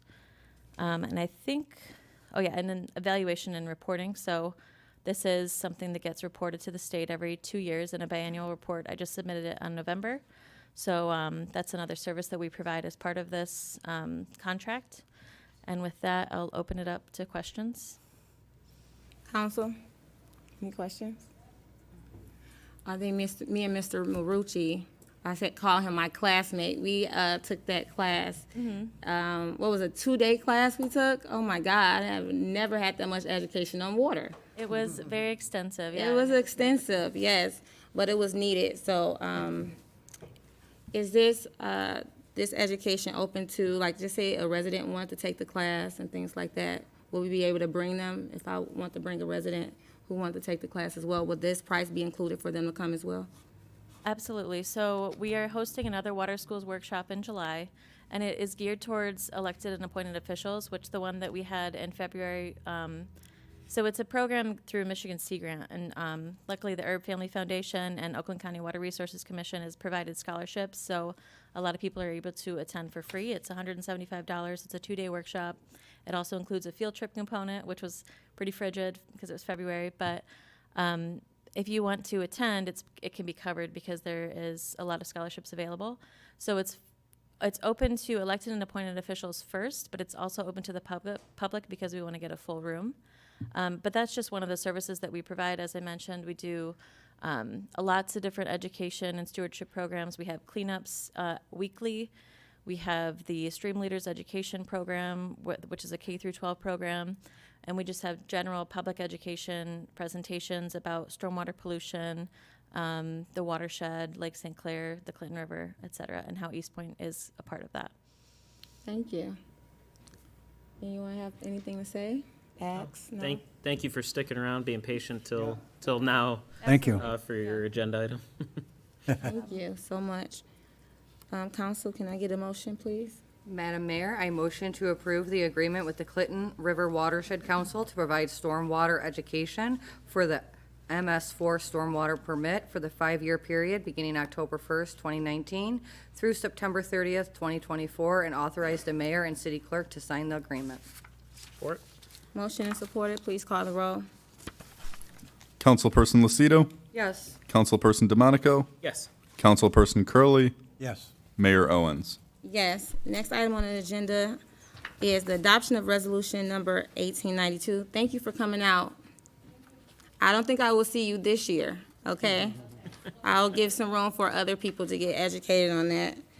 And City Council 2020 meeting dates. So we're going to adopt a resolution number 1892 for the City Council 2020 meeting dates. Council, how does it look to you? It looks really nice.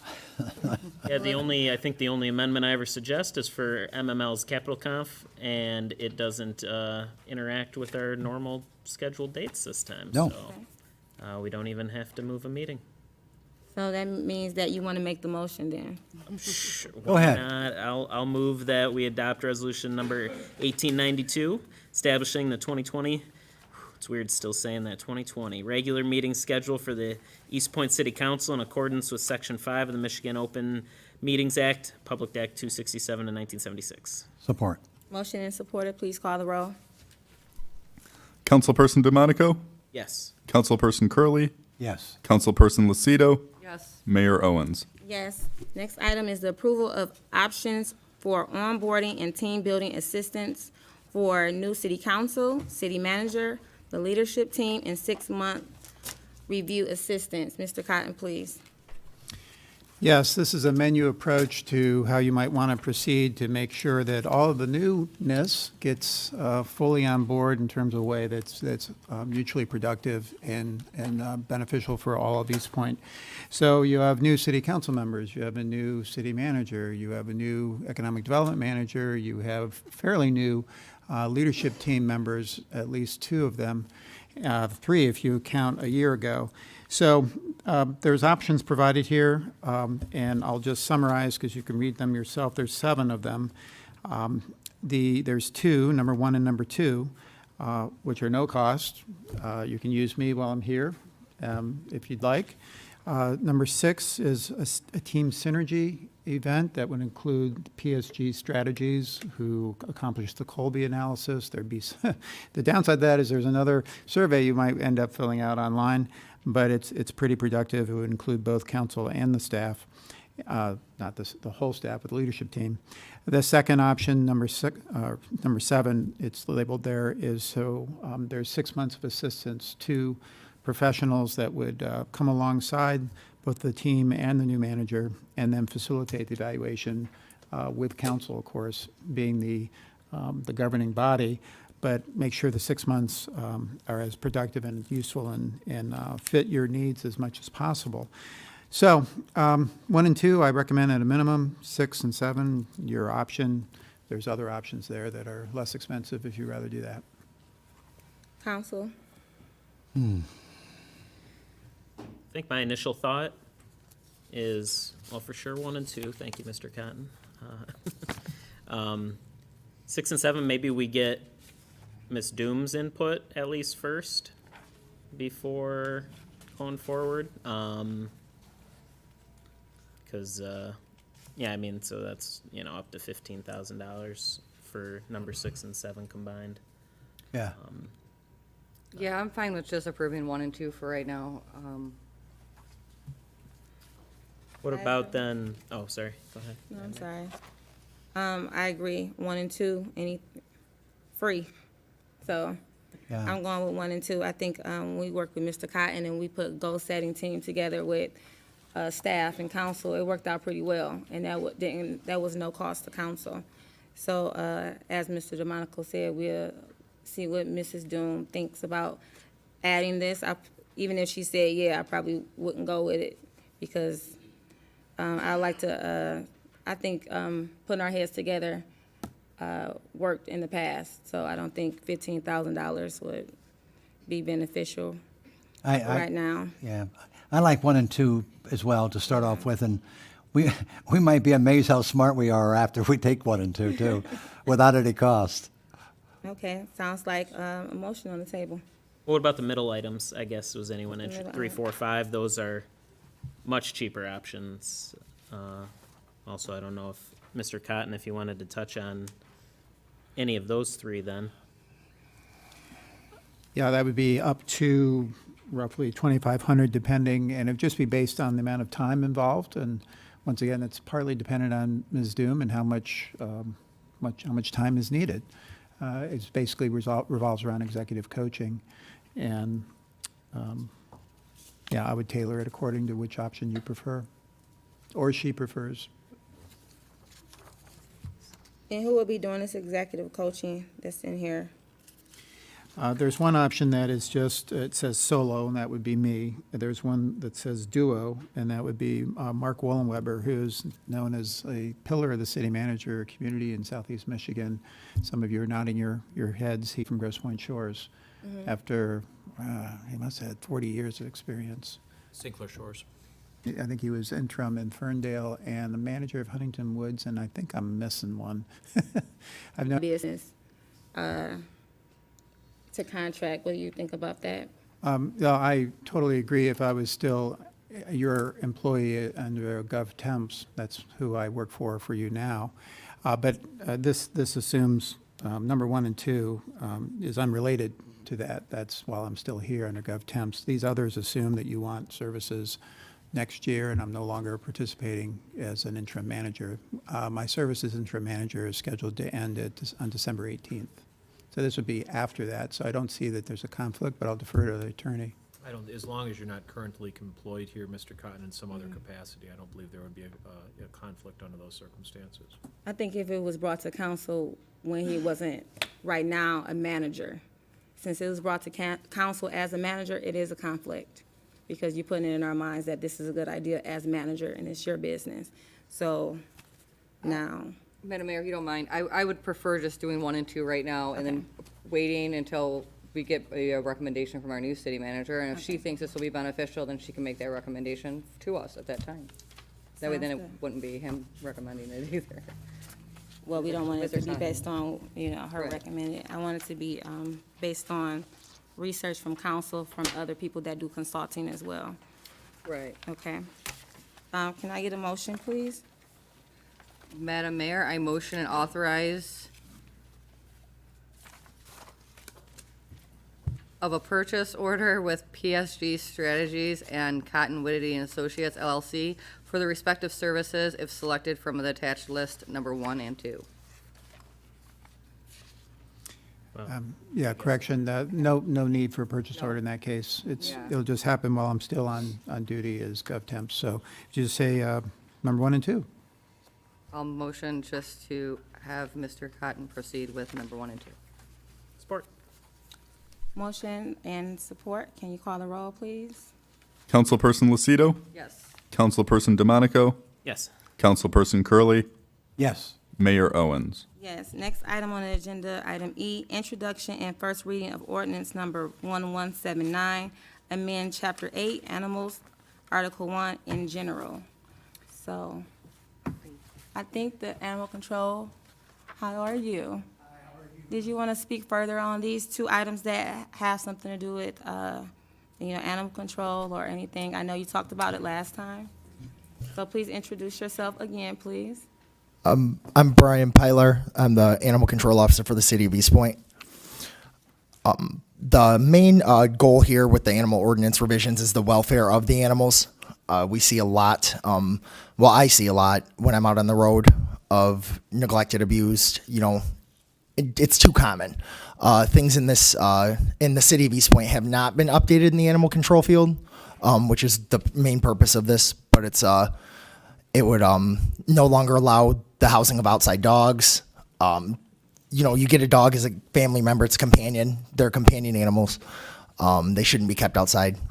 And for the most part, it would just be removal of kennel permits, where people would not be allowed to have more than 3 dogs within the city, because there's multiple households with 6+ that have been allowed. Then there's that would be a mandatory spay and neuter for the city in order to prevent backyard breeding and the sales of unvetted puppies to people who don't have the proper licenses to do so. Pretty sure that touches base on the majority. On both of them, on both. Oh, I'm sorry. I think you touched bases on both. Yes, yeah. Kennels and everything. Thank you for coming out tonight. Oh, absolutely. Council, do you have anything to say about Ms. Albright? Thank you, Madam Mayor. Yeah, these are essentially what was on the last regularly scheduled agenda that Mr. Pyler spoke to, and those changes have just been put in ordinance form then for a vote of the council if the council believes that's appropriate. Okay. So, Madam Mayor, I do have a question. Sure. And I know we talked briefly about this before. Copy of this, once we adopt it, will be available for somebody coming in, say they want to renew their license for their dog or whatever, and that, because there's a lot of changes in here, and I just want to make sure that the folks know about the changes. So a copy of this would be at the counter when they come in? Absolutely, and once we update it, it would be added to. Okay, that's good. All right. It'll also be Facebook available and- on Municode. On what? Municode, it's an online service that has ordinances from cities across the United States available. You just click on the state, the city, and you can review any recent changes or current ordinances. It's on our homepage too. Yes. Yeah. And I believe there's a hard copy kept at the library as well. Yeah, So anybody if members of the public want to go to the library to see it in a book. okay, sounds good. Anybody else have anything to say on this? I guess I just had one question about what I might have missed this. We were getting rid of kennel permits altogether. Is that what you were just saying? The residents who have regularly applied, it is in the ordinance that they're grandfathered in until those dogs are no longer in their household. But we would not be issuing new ones. Do other cities do that? We're the only city that offers kennel permits in Macomb County. Anything else, Mr. DeMonico? Well, how does everyone feel about that? I guess I didn't realize that was, I don't know if I missed something here. Which part is that where we, just so I'm on the same page here? It's under F. Yes, The under last F, one. when we talk about the kennels. And it's pretty much not allowing people to have a certain amount of dogs in their house? Yes, the city of Eastpointe has, it's either a 2-dog limit at the moment, or they can apply to house more dogs by coming to the city hall and applying for a kennel permit, which allows them to house more. For the majority of it, what would happen would be the regular residents who have applied for the kennel permit every year, as they're supposed to, would be grandfathered in, but we'd no longer be issuing new ones. The city dog limit would be moved to 3 instead of 2. That way, so the residents who have 3 dogs wouldn't have to apply for a kennel permit anymore. Can you please tell the residents why you chose to put that in there? Yes, I chose to, because right now the city ordinance is 2 dogs per household. Anyone that owns more than 2 dogs is required to apply for a kennel permit. Now, I went on 78, but I did 3 more today, so nearly 81 for 3-dog households, which the 9 out of 10 majority approved of the 3 dogs. They said 3 dogs is fine, just no more than that. And that still doesn't give the residents, if the animals are being nuisances, barking, waste, we still want to take those complaints to address them. That doesn't make it so it's permanent. You can have these 3 dogs. They have to maintain it and make sure it's not a public nuisance, cleaned up after. It's just more so of 3 dogs. The households are very close together here. 3 dogs is, I think, more than fair. And the small yards, most of them cemented, driveways, it's small grass patches. But I think 3-dog would be a fair decision. Thank you. Council? Mr. Albright, as risk manager, I need to ask a question. Since we're currently being sued over a recent ordinance, are you sure we're on solid legal ground for someone to spay or neuter their dog? I mean, that seems like you're forcing them to mutilate their pet against their will, possibly. Mr. Pyler, I believe that's what all the other communities in Macomb County. They will be putting that in as well, and there is no federal law regulating the spay and neuter of animals. So you can force someone to do that. Okay. Anything else, Mr. Blunt? Only risk I see. Anybody else want to add to it or ask a question? For second reading and consideration for adoption at the City Council regular meeting on December 17th, 2019. Support. Motion is supported. Call the roll, please. Councilperson Lucido, Yes. Councilperson Curley, Yes. Mayor Owens, Yes. Councilperson DeMonico. Yes. Next item on the agenda is introduction and first reading of ordinance number 1180, amend Chapter 8, Animals, Article 2, and Kennels. You already spoke on that, so you can rest for a minute. And, Council, do you have anything to address on this? Or want to add, ask questions? Can I get a motion, please? Madam Mayor, I motion to introduce and give first reading to ordinance 1180, which would amend Chapter 8, Animals, Article 2, Kennels, and scheduled ordinance for second reading and consideration for adoption at the City Council meeting, regular City Council meeting on December 17th, 2019. Support? Motion and supported. Please call the roll. Councilperson Lucido, Yes. Councilperson DeMonico, Yes. Mayor Owens, Yes. Councilperson Curley. Yes. Next item on the agenda is payroll and bills. Can I get a motion, please? Madam Mayor, I motion to pay the bills in the amount of $708,329.93. Support. Motion is supported. Please call the roll.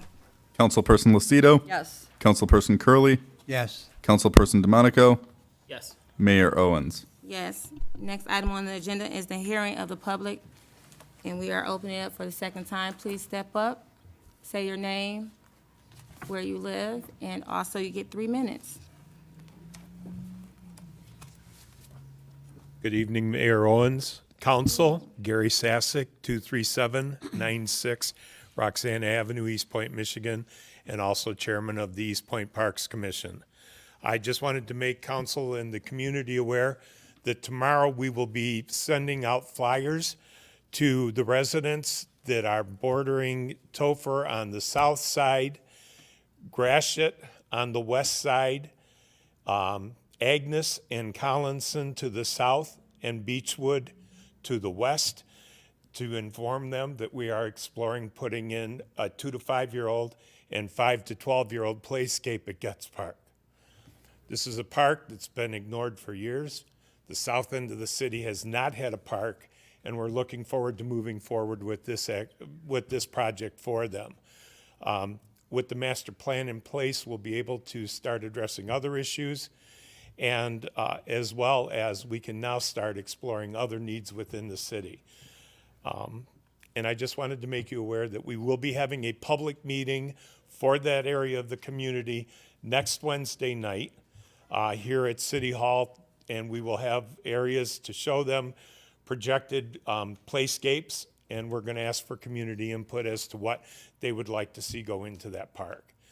I'd also like to make everybody aware that with the continued absenteeism of one of our commissioners, we have now requested through notification and that he be removed from the commission.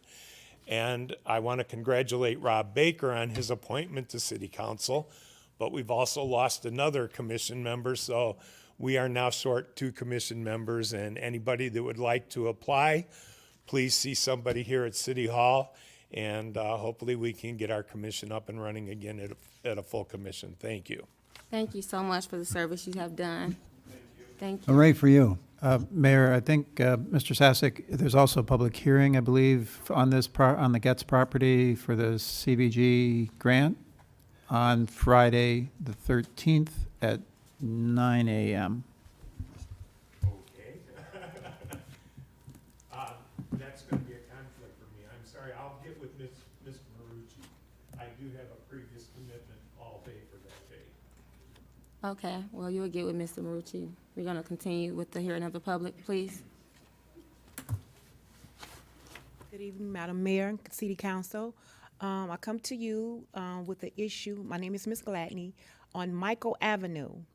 Almost about a month and a half, maybe 2 months, we had a water main break, and we had construction come out, tear up the street. We live in a cul-de-sac, but it's pressing in now, and it needs to be smoothing out. The pavement needs to be smoothing out. You need something there, because if not, it's going in by the corners. So like I said, it's been about almost 2 months now. So we need someone to come out on Michael Avenue in the cul-de-sac to smooth that area out from that water main break. And I don't know if there's going to be any serious problems like with the water bills. Some water bills may be a little bit higher than others, because it was like almost right in front of my house, between me and another neighbor.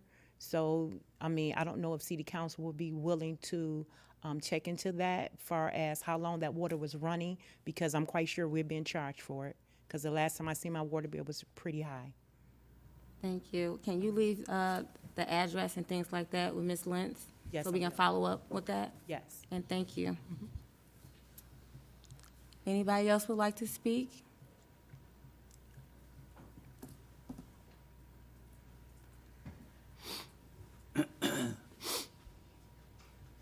Yes, ma'am. Dr. Early, Eastpointe Community Schools. First, I wanted to say that it would be wonderful that we would be willing to work with the group, the Water Education, to send information to the parents so the children can learn about the K through 12 program.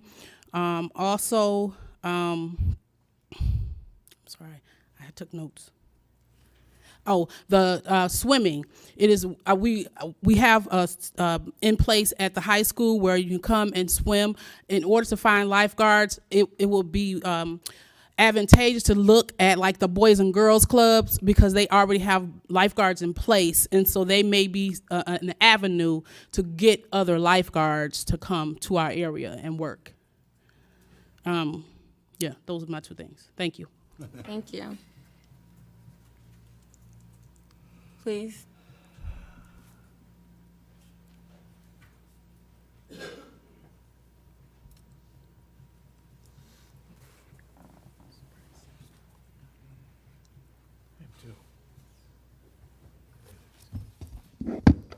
Larry Edwards, Eastpointe residents. I'd just like to say I'm well pleased to see the turnout of the regular meeting for the council. Amen. Things are looking good. It's like that's an improvement. Amen. Already.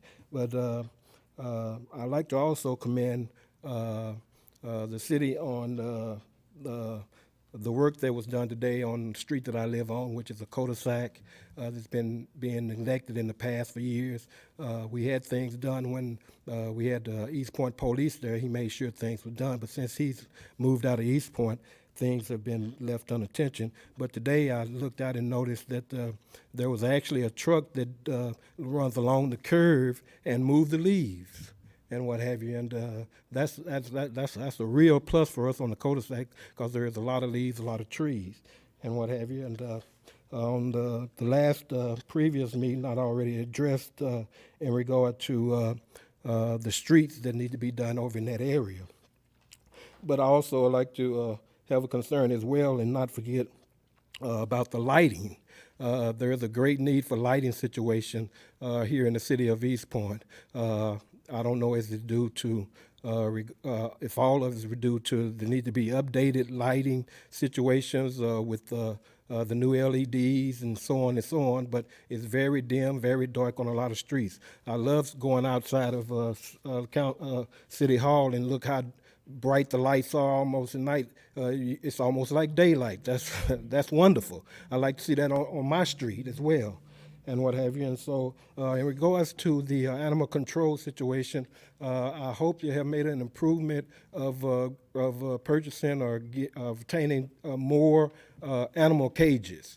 There was a few years back where I had called for some assistance, and I was told that there was only 2 cages and one of them was down. And I hope you have more with all the residents we have. Thank you. Please, anyone else?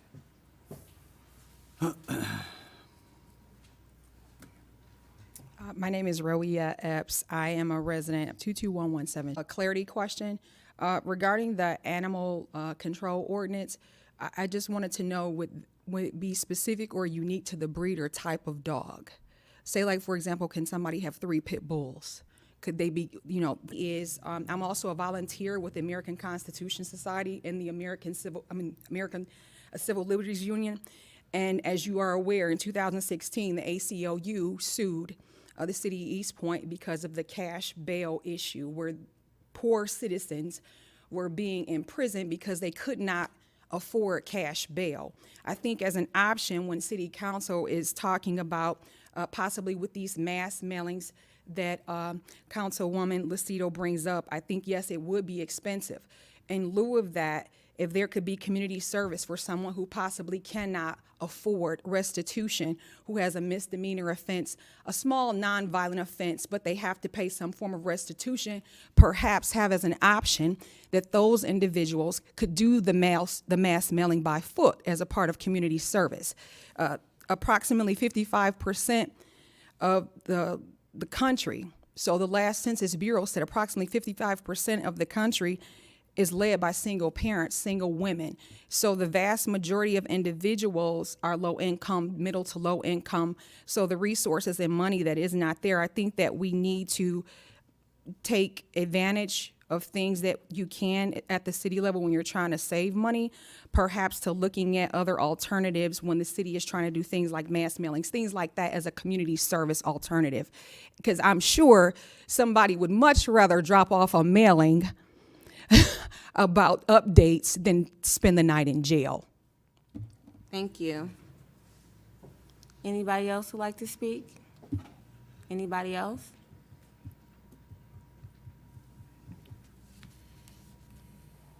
Marty Pren, 15711 9 Mile Road over at Erin Manor. And I didn't speak earlier because I've got laryngitis and I'm trying to save my voice. One of the things that could be used too for notification is to have a public notice over at the City Hall doors and over at the court and possibly the police station. So those would be places for people to see the public notices. And I've been sitting in the chair here, and I'm looking at Harvey Curley, and he's a good-looking guy, but with his glasses, he reminds me very much of Spencer Tracy, who played in the movie Boys Town. And I would like to offer the suggestion that Eastpointe consider marketing the idea of Eastpointe being Family Town, USA, similar to what they have in Omaha, Nebraska of Boys Town, USA, and to have a contest and have different people present ideas for a sweatshirt or a T-shirt that can be used to help promote the city. Mm-hmm. And I was going to suggest to Madam Mayor that you have your phone with you, because I have it on good information that you'll be receiving that phone call that I mentioned. So when you get one and it says it's the President of the United States, don't take it as a hoax and hang up, because there are efforts underway to have you go to Washington, D.C., because your influence has gone that far to the White House. And I didn't realize how instrumental you are with your influence until I went to the tree lighting ceremony last night, and both Mickey and Minnie Mouse flew from Disneyland and Disney World to be at your tree lighting ceremony. And I've seen pictures of you with Tommy Hearns and a number of other people, and I've been asked to invite you to an event on Monday over at the Detroit Municipal Building, the Coleman Young Building. A friend of mine, and I think he's a mutual friend of yours as well, Pastor Barry Randolph, is being recognized for his advocacy work. And the Bishop Wendell Sheffield is going to be moderating that along with the mayor. And so if your schedule is available. 30 seconds, sir. They've asked you to be at that event. But I see a lot of positive things going on with the city. And just everybody, one other thing real quick, just the basins for the water runoff. There has to be some sort of program to keep those clean, because a lot of them are all plugged up with leaves right now. So if we get a heavy rainfall or snow, it's going to flood the roads there and cause potential accidents. So if something can be done to address that, that would be great. Thank you. All right, thank you. Anybody else? Anybody else? Yes, please.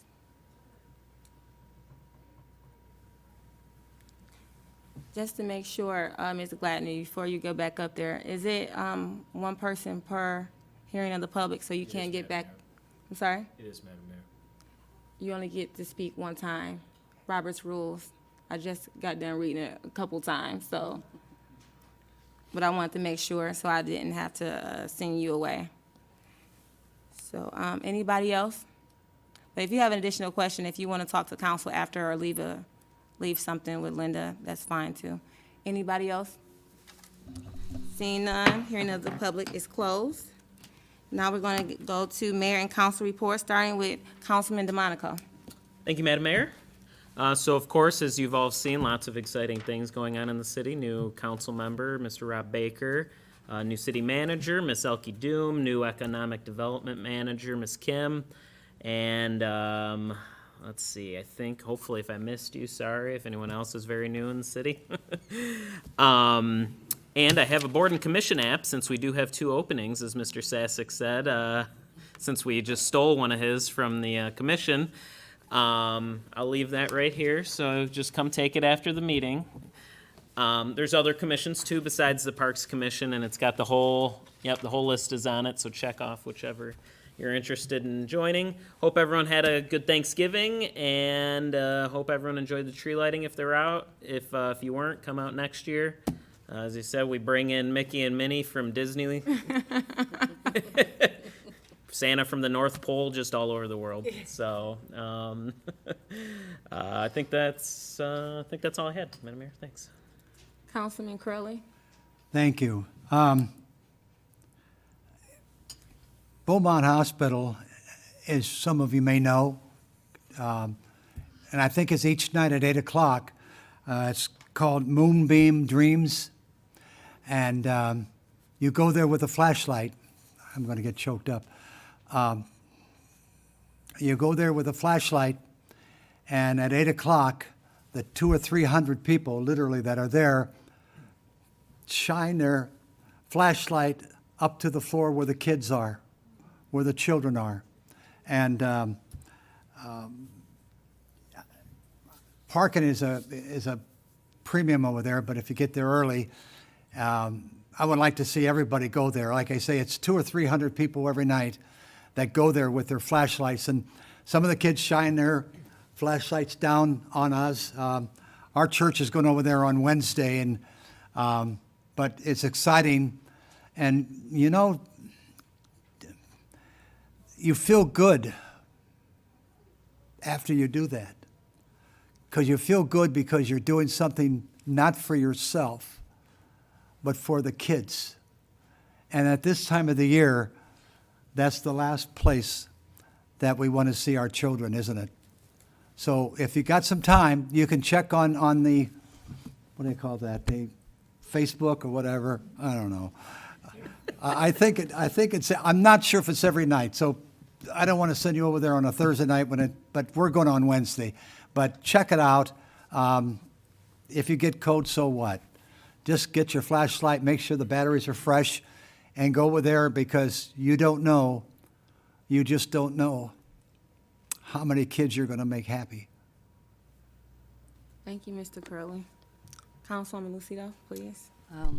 Just in regards to what Mr. Hurley said, it is every evening there at Beaumont. I went last year with my family. It was really nice for me to participate. My kids really enjoyed doing it, and it was a really nice event. I would like to thank everyone that made our tree lighting a success yesterday. We had a, really help us do so many things, do research for us and things that, council cannot do.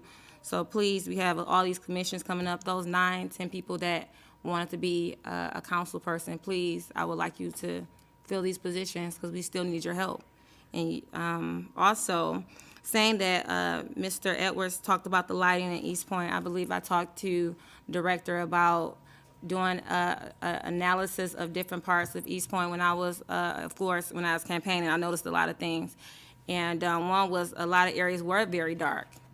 And so I talked to him about that for a while, and just looking at certain places that were dark, and some places that are really dark can be a high percentage of crime there. And so to be able to lower that crime, because there was certain areas I'm like, oh my God, I'm canvassing at night, and it's really, it can be, even though it was safe and sound, we were safe and sound, I don't want to, make nobody feel unsafe by not putting a light there. So we're actually working on that, finding different places and things like that where it's dark, and if it's a high crime there, then we definitely need to put lighting there. So we are working on that.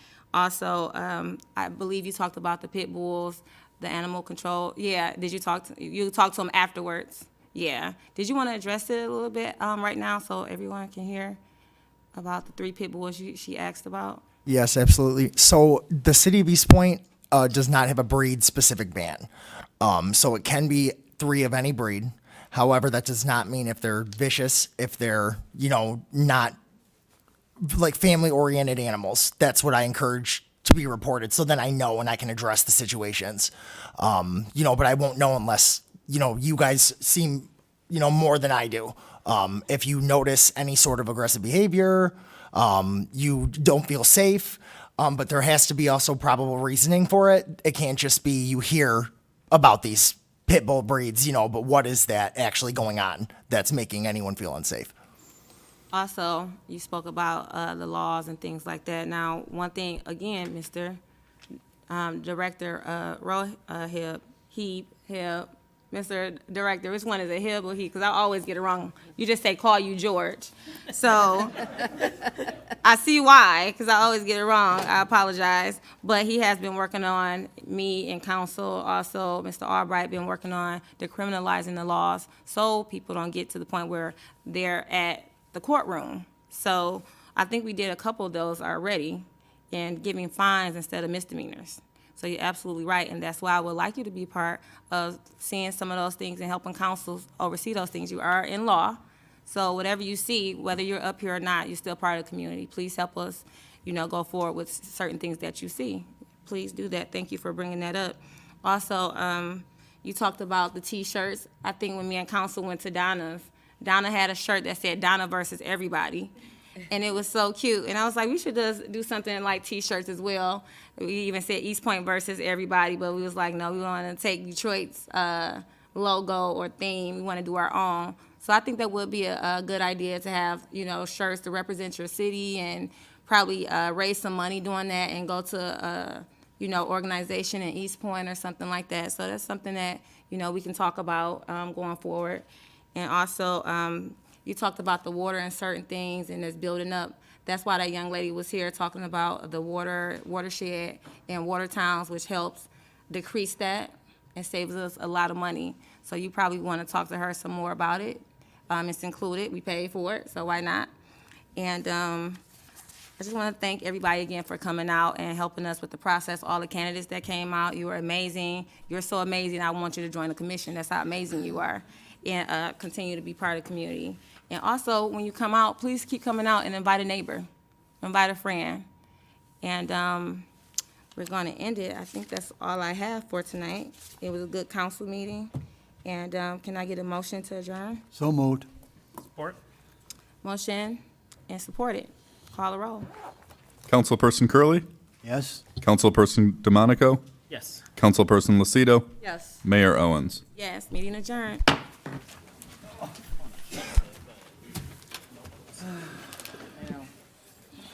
a good day.